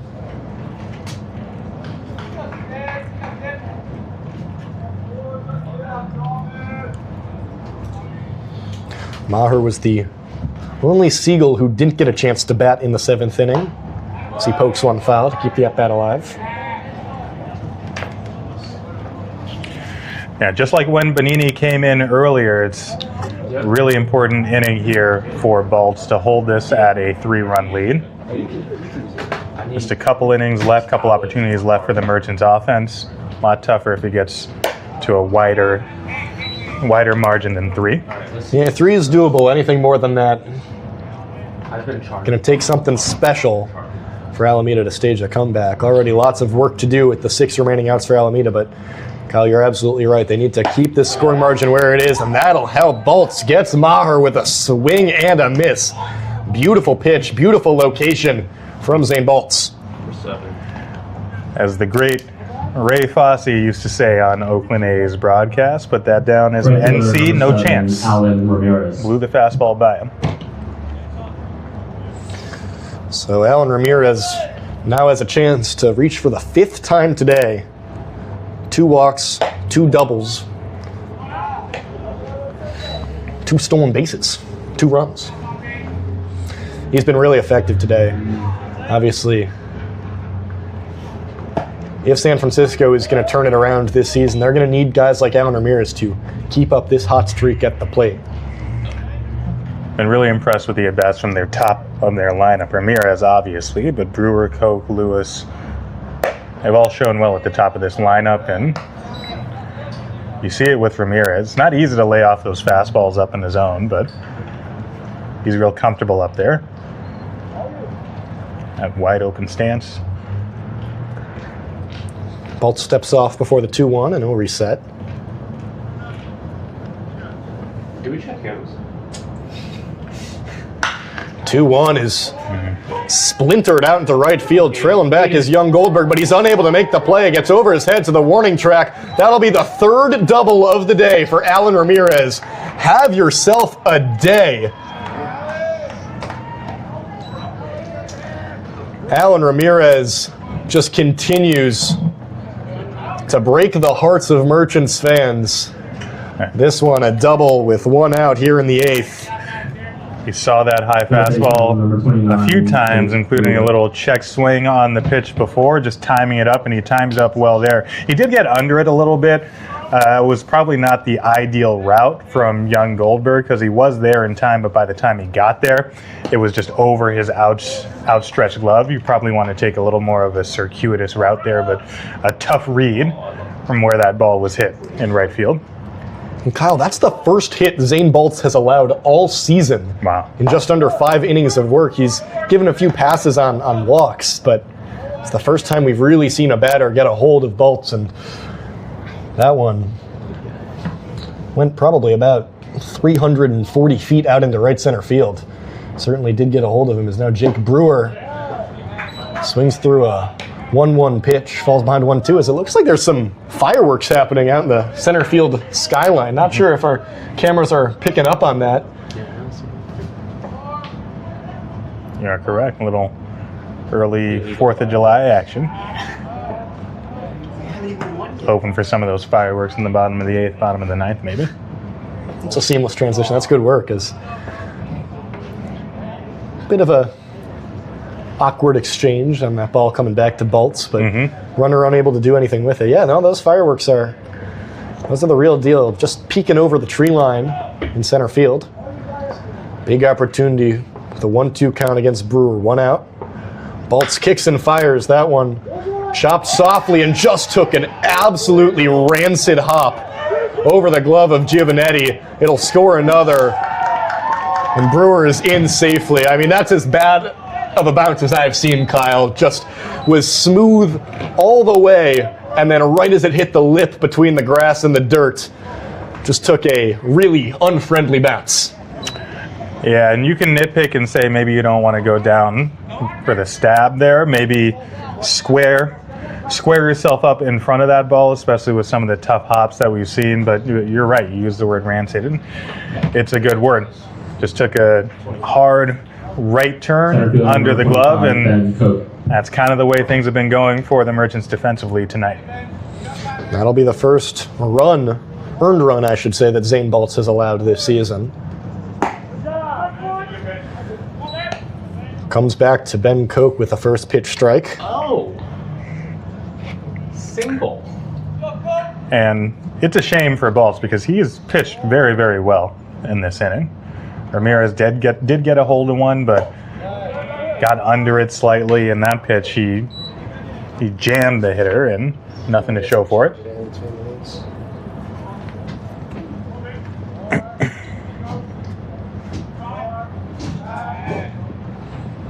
Looks like the score is currently ruling that a single is that pitch as he went to check back.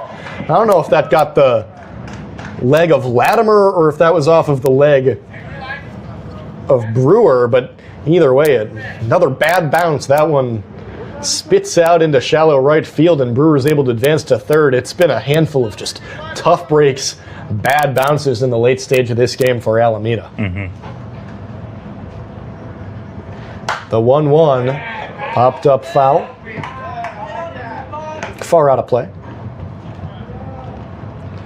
Ben Koch comes. His mom, Mendy, played volleyball at Vernon College, at Tarleton State University. Koch's reached twice today. Walk and a single all the way back in the first. Koch himself, Ethan Koch himself, real athletic, also a track star in high school. Lettered in track and baseball in high school. The 2-2. Koch went across. That'll be the second out. A strikeout for Zane Baltz. Doesn't like the call. Looked to me like he went.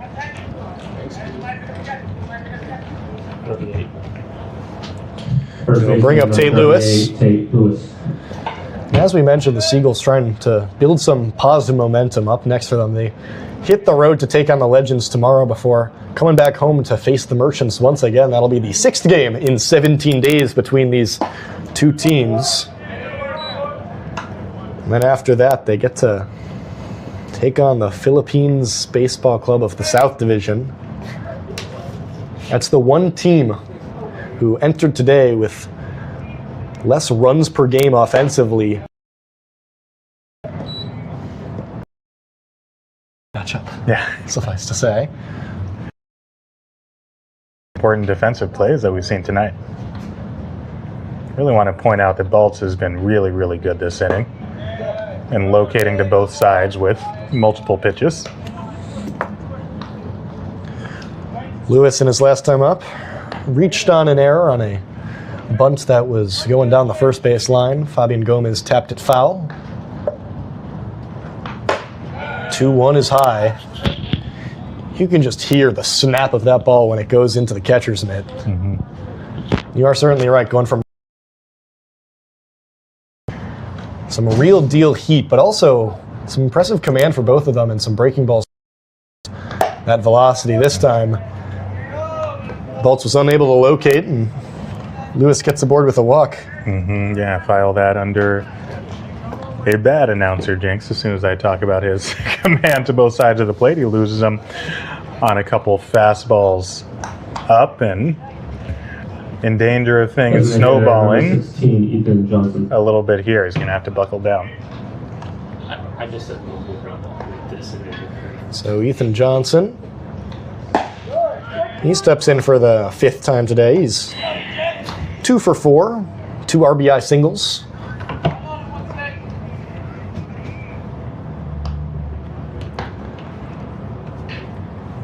Baltz hurls, misses low. This is doing such a good job of trying. As we get closer and closer to 10 p.m., the latest that we've been here at Pat Bale Field in our 4th home game of the season. Merchants have been mostly on the road as Johnson taps one foul and out of play. That'll all shift in the month of July when the Merchants will have 10 home games after having just 4 in this entire month of June.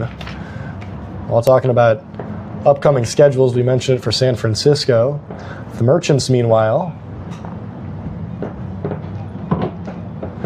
they'll take on Walnut Creek, the leading Crawdads tomorrow on the road before playing this team, San Francisco, on the road on Friday. And then they head up to British Columbia for the Grand Forks tournament. It's not CCL play, won't officially count towards the standings, but a real chance, Dan Mills mentioned when he was up here, chance for this team to bond and just get closer and closer and make strides as a ball club. As the 1-2 from Baltz, a swing and a miss.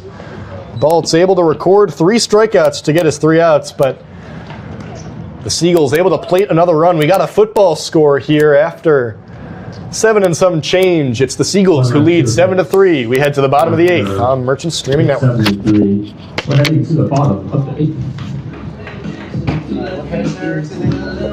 I have 6 minutes. Oh, one more hit for San Francisco. Yep. They're not.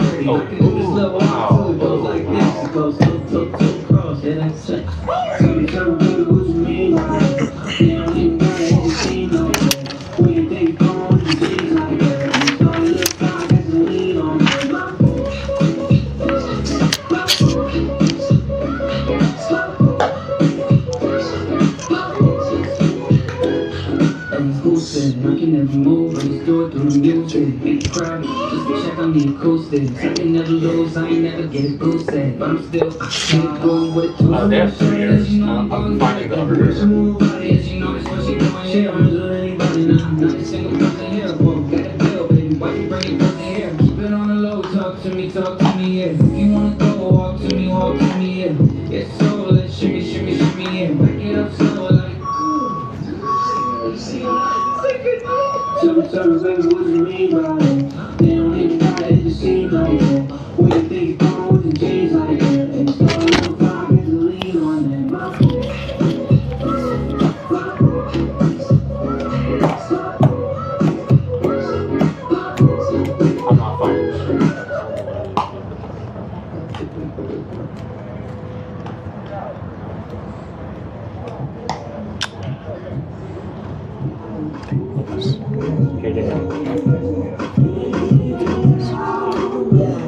Leading off for the Merchants, right fielder number 6, Hayden Young Goldberg. Bottom of the 8th, if a Merchants comeback is going to happen, it needs to start here. Hayden Young Goldberg due first up here in the bottom of the 8th. 0 for 3 so far on the day.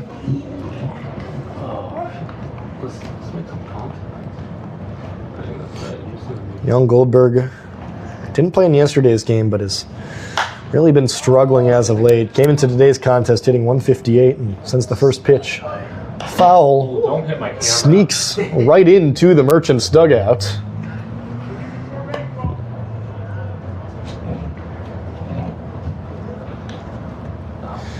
Young Goldberg, Santa Clara University.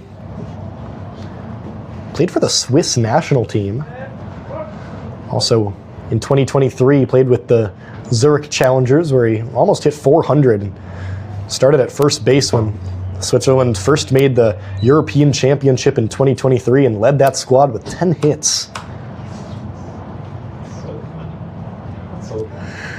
Got the count even here, and we'll see. We talked about the stuff that Robinson has, but as I said before, a lot of walks, wild pitches, hit by pitches on his ledger as well. You see that one well outside of the zone, and that's the recipe to getting back into a game like this.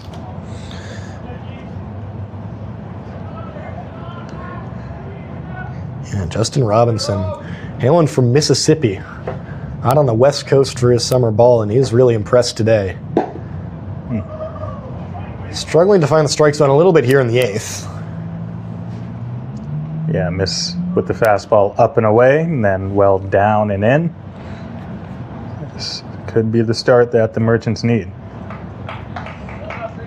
It's 7, 8, 9 due up this inning for the Merchants before the top of the lineup will at least have the chance to go. And young Goldberg was halfway down to first base on a pitch that was clearly high and out of the zone before third base umpire David Lee is going to make him walk back and play again with a full count. I don't know about that one, Kyle. Looked pretty clearly to me like he held up. It's not my opinion that matters, though. It's Mr. David Lee's very nice man, very nice umpire. gotten the chance to speak with him on a couple occasions, but reasonable people can disagree. So now a full count. Payoff pitch from Robinson. Great take. Now young Goldberg will get a chance to trot down to first base. Took an extra pitch, but I guess it's more reps. Yeah, and it's exactly what you want to start. If you're going to make a comeback here, young Goldberg is... First off, number 2, Vicente Feliciano. Brings up Vicente Feliciano, who's reached in all 3 of his plate appearances, all in different ways. A single in the 3rd, a walk in the 5th, and a hit by pitch in the 6th. Rolls over the first pitch, foul. Kyle, I'm curious, are there any ways that he hasn't yet to reach first base that would be like the cycle of reaching first base? Yeah, maybe a strikeout that gets away from the drop catcher. third strike. Yeah. That'd be thrilling. We got a bunt hit on the board. Could do that. Robinson turns and tosses to check on young Goldberg, who's back in with the help of his dugout, calling out back. It's a luxury to have Feliciano toward the bottom of the lineup here with his bat control. Ability to put the ball in play. And with Robinson having trouble with his command again in that first at bat, perhaps having to worry about young Goldberg over at first at the same time, will create some more consistency issues with him. We will see. Yeah, Feliciano swings through an 0-1 pitch. Originally from Auburn, Washington, goes to Seattle University, which is about 45 minutes from his hometown, and certainly enjoying his best game so far this summer as a Merchant, reaching base those 3 times. And another guy who we talked about, Latimer, but if he can provide a boost here at the bottom of this order, it'd be so big for Alameda. But here he'll go down swinging. Robinson continues to mow down Merchant batters with the K. Yeah, he found that command again real fast. Second baseman, number 9. Another NC, no chance. Vladimir. Building him perfectly called. So now Caleb Latimer, 0 for 2 on the day with a walk. Maybe. Slightly. An on-base percentage, .421. Coming into today's contest. Takes ball 1, good eye. Yeah, 366 this spring, up at 468 in JUCO ball in 2024. The 1-0 sent into left field. It's going to be in no man's land, and that'll land fair. It'll be a single. Oh, it'll be foul. Never mind. Hard to see on that white line on the grass, which is very much faded as soon as it exits the infield. From my vantage point, it looked like that one landed to the right of the line, but really hard to tell. Yeah, there were some among us who tried to get that fair. Their prayers were not answered. You'll take it any way that you can get. The Seagulls have put together some good at-bats, but they've been the beneficiaries of some fortunate hops and some bloops here and there, and the Merchants would certainly take some of that luck here in the late going. So now a 1-1 count. The Merchants, have already stranded 9 batters in today's game after stranding 13 yesterday. That one a very close play at first base. You can see the velocity of Robinson coming into play not only when he's tossing over to the catcher, but also when he's checking back in on these runners. He's been very aware of young Goldberg here on first base throughout the inning. Now fires the 1-1 pitch, and that escapes the catcher. Young Goldberg will advance to second. Claps his hands while doing it. He knows he's been in Robinson's head just a little bit. Yeah, he bluffed the first pitch of this at-bat. He's been dancing around over there. The rest of the at-bat finally makes it. Wonder how they score that. The pitch was down low. Not sure if it was in the dirt. That looked like one that the catcher, Lewis, Pass ball. maybe should have been able to corral. And yeah, they're going to score that a pass ball. So that one won't be included in what is, by my count, 6 stolen bases today for Alameda. Now Robinson finds the outside part of the strike zone, evening things at 2-2. You see young Goldberg still dancing around there at second base as well, trying whatever he can to get in the head of Robinson.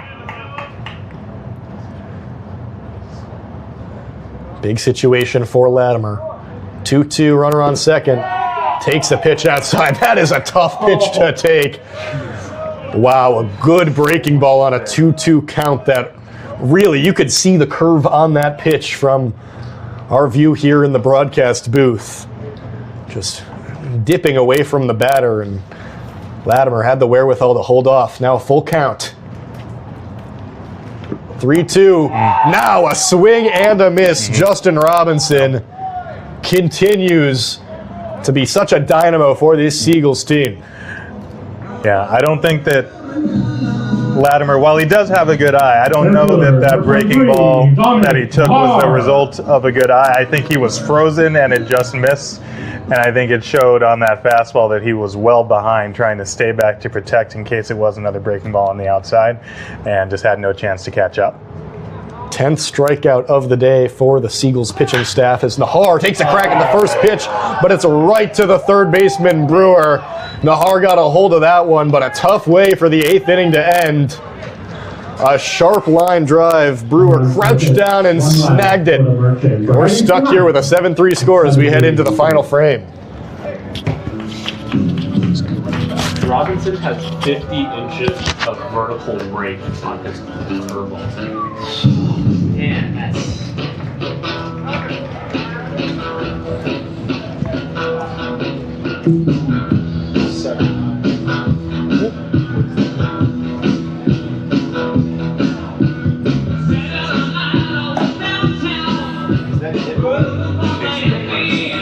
Oh, he's pitching again.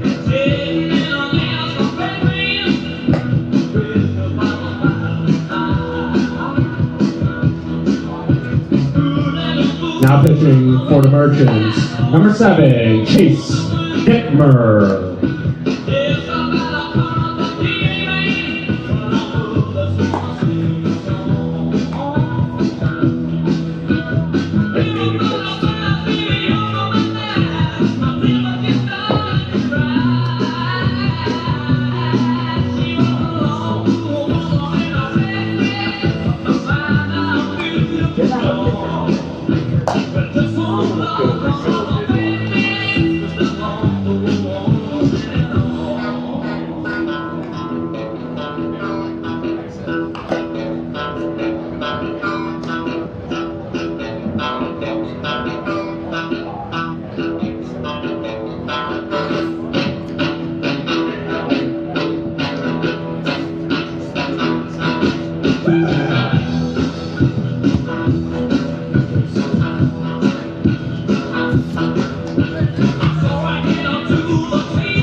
An interesting pitching change here on the top of the 9th. Chase Dittmer enters the game on the bump for the Merchants. Number 26, Matt. Usually the third baseman for the Merchants will get some tosses in from the mound, and we'll also have a pinch hitter up. Matt Galvin, the right fielder, will be the first to face Dittmer.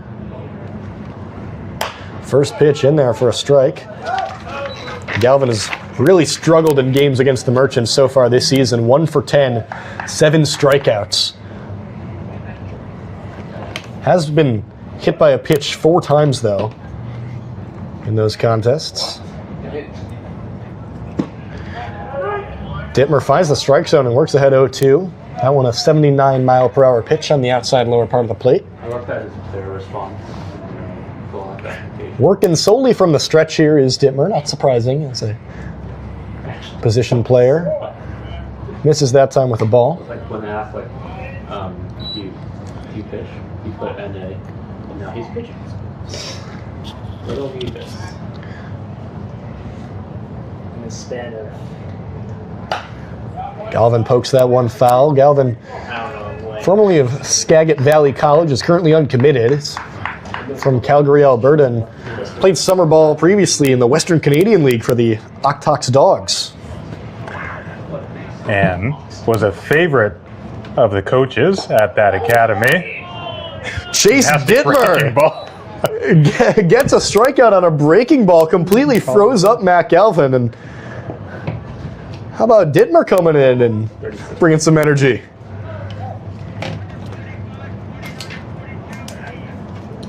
You might have more on Dittmer than me. Is he a two-way player, or Number 36. we just Derek Wahlvogt. sparing the bullpen here? Based on what it's looking like to me, I think this is maybe a Coach T.C. Fairfield kind of rolling over here in the 9th inning. Certainly looks like a position player on the mound with his approach. Yes. And I'm not saying that as a slight. I mean, you just saw right there getting a looking strikeout, and now we'll go against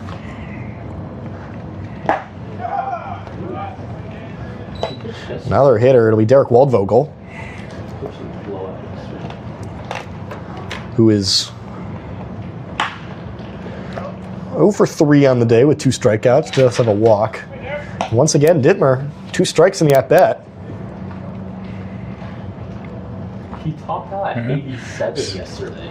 Channeling his inner Kike Hernandez, who Average at 87. had something like 2 1/3 innings to close the game for the Dodgers.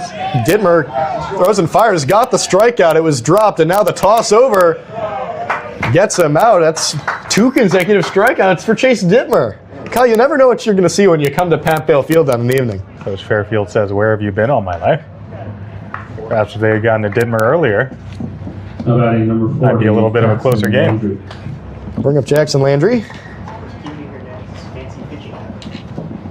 Put a little two-way playing on your resume after summer ball here. Landry struck out in his appearance back in the 7th inning.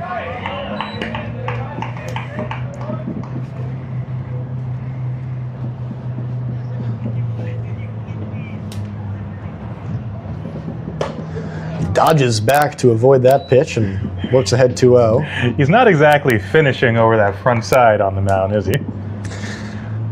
It's Not quite, but all arm there, which is impressive. Impressive arm strength, but arm heavy delivery there from Dittmer.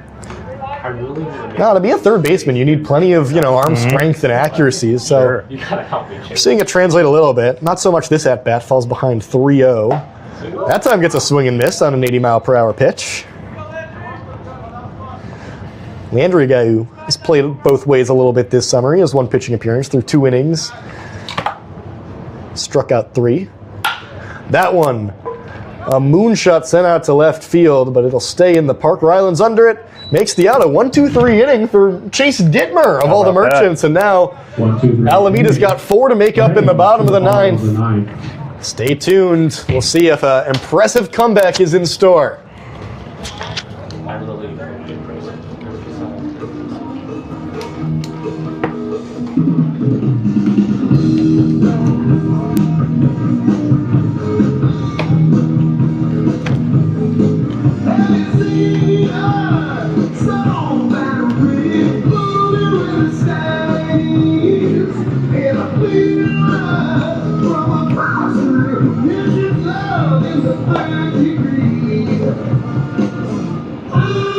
Justin Robinson got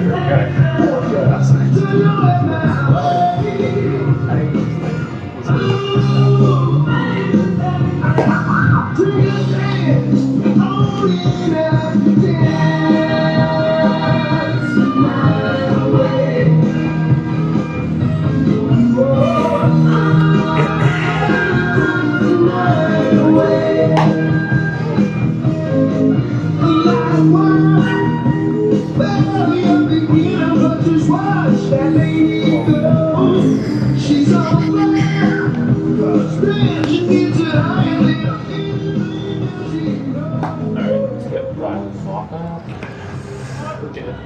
Justin Robinson, who first came in back in the 6th inning, still in the game for the rare 10-out save opportunity. He's been really phenomenal for San Francisco tonight. Ben Ryland. Ben Ryland will be the first to try and stage quite the comeback for Alameda. Just like Mr. Dittmer, Justin Robinson giving his bullpen a break here. He can close this out. Ryland watches the first pitch go by him for a strike. He's 1 for 3 today with a walk, stolen base as well.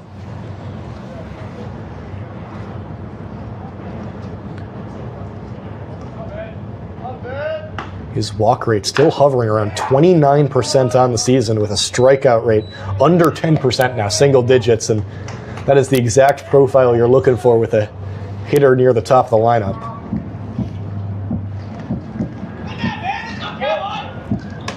"17 walks to 6 strikeouts this season, but he's behind 0-2 right now to Robinson, who's been really effective at fanning Merchant batters. The 0-2, way high. Yeah. Ryland couldn't even think about swinging at that one. No.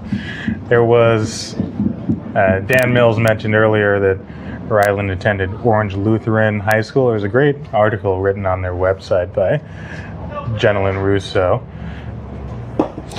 And now Robinson goes back and gets the strikeout. I was just talking about his strikeout rate dipped into the single digits. He doesn't strike out often, and that's a testament to the work that Justin Robinson has been doing on the mound. Well, and that was a little hubris by me as a broadcaster, believing in Ben Ryland even with 2 strikes. I thought I could start this story even with 2 strikes. It's a deep at bat if it's Ben Ryland, but just wanted to express the sentiment that she wrote about Ben Ryland. His parents said that he was swinging a bat basically before he could even talk. And Ryland said in that interview, quote, "The baseball field is a place where I go to let everything else go away, and I get to feel like a little kid. It allows me to be happy, have fun with my friends. It's almost relaxing for him." And you kind of see that in the way he approaches his at-bats in the box.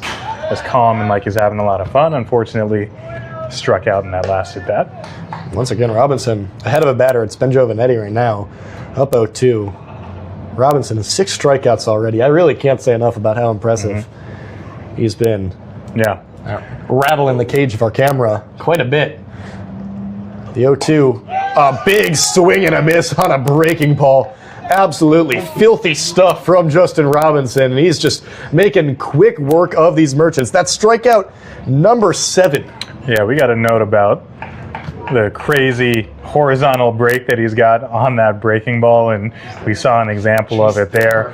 I owe Justin Robinson an apology. I was scouting the stat line earlier when I said there may be a little bit of a mirage, his lack of runs given up, giving his walk numbers. What we've seen from him, we have seen him lose his command a couple times, but the stuff is really, really good. Sometimes you watch a guy like Robinson, you wonder how anybody ever hits him. He's recorded 9 outs so far in this ball game. 7 of them coming via the punch out. We'll have looks like a pinch hitter. It'll be Chase Dittmer, who came into the game to pitch in the top of the 9th inning. Now a chance to hit. It's the first time we've seen TC Fairfield go to his bench on the offensive end. Usually we see 11 or 12 hitters in a game for the Merchants, if not more. This will be potentially the final out, and the first time that someone who wasn't a starter today will see a plate appearance. Hitting for Emmett Finney. Dittmer swings at the first pitch and sends one way up into the starry night, and that one will be snagged to end the game. A 7-3 final. San Francisco snaps a 9-game skid. Meanwhile, Alameda drops their 2nd in a row. Out of it, but Justin Robinson turned that around today. The latter stages of this game, it became clear that he had the advantage on the mound and really shut this offense down. Wire-to-wire victory from the Seagulls. They played very well from the word go today, and they carried it through all 9 innings. And for the season, it means that Alameda falls to 8-5, still sitting pretty comfortably toward the top of the North Division standings in the CCL. Have some work to do to avoid making this losing streak develop into anything greater. And San Francisco picks up their 3rd win of the season. Thank you so much for listening.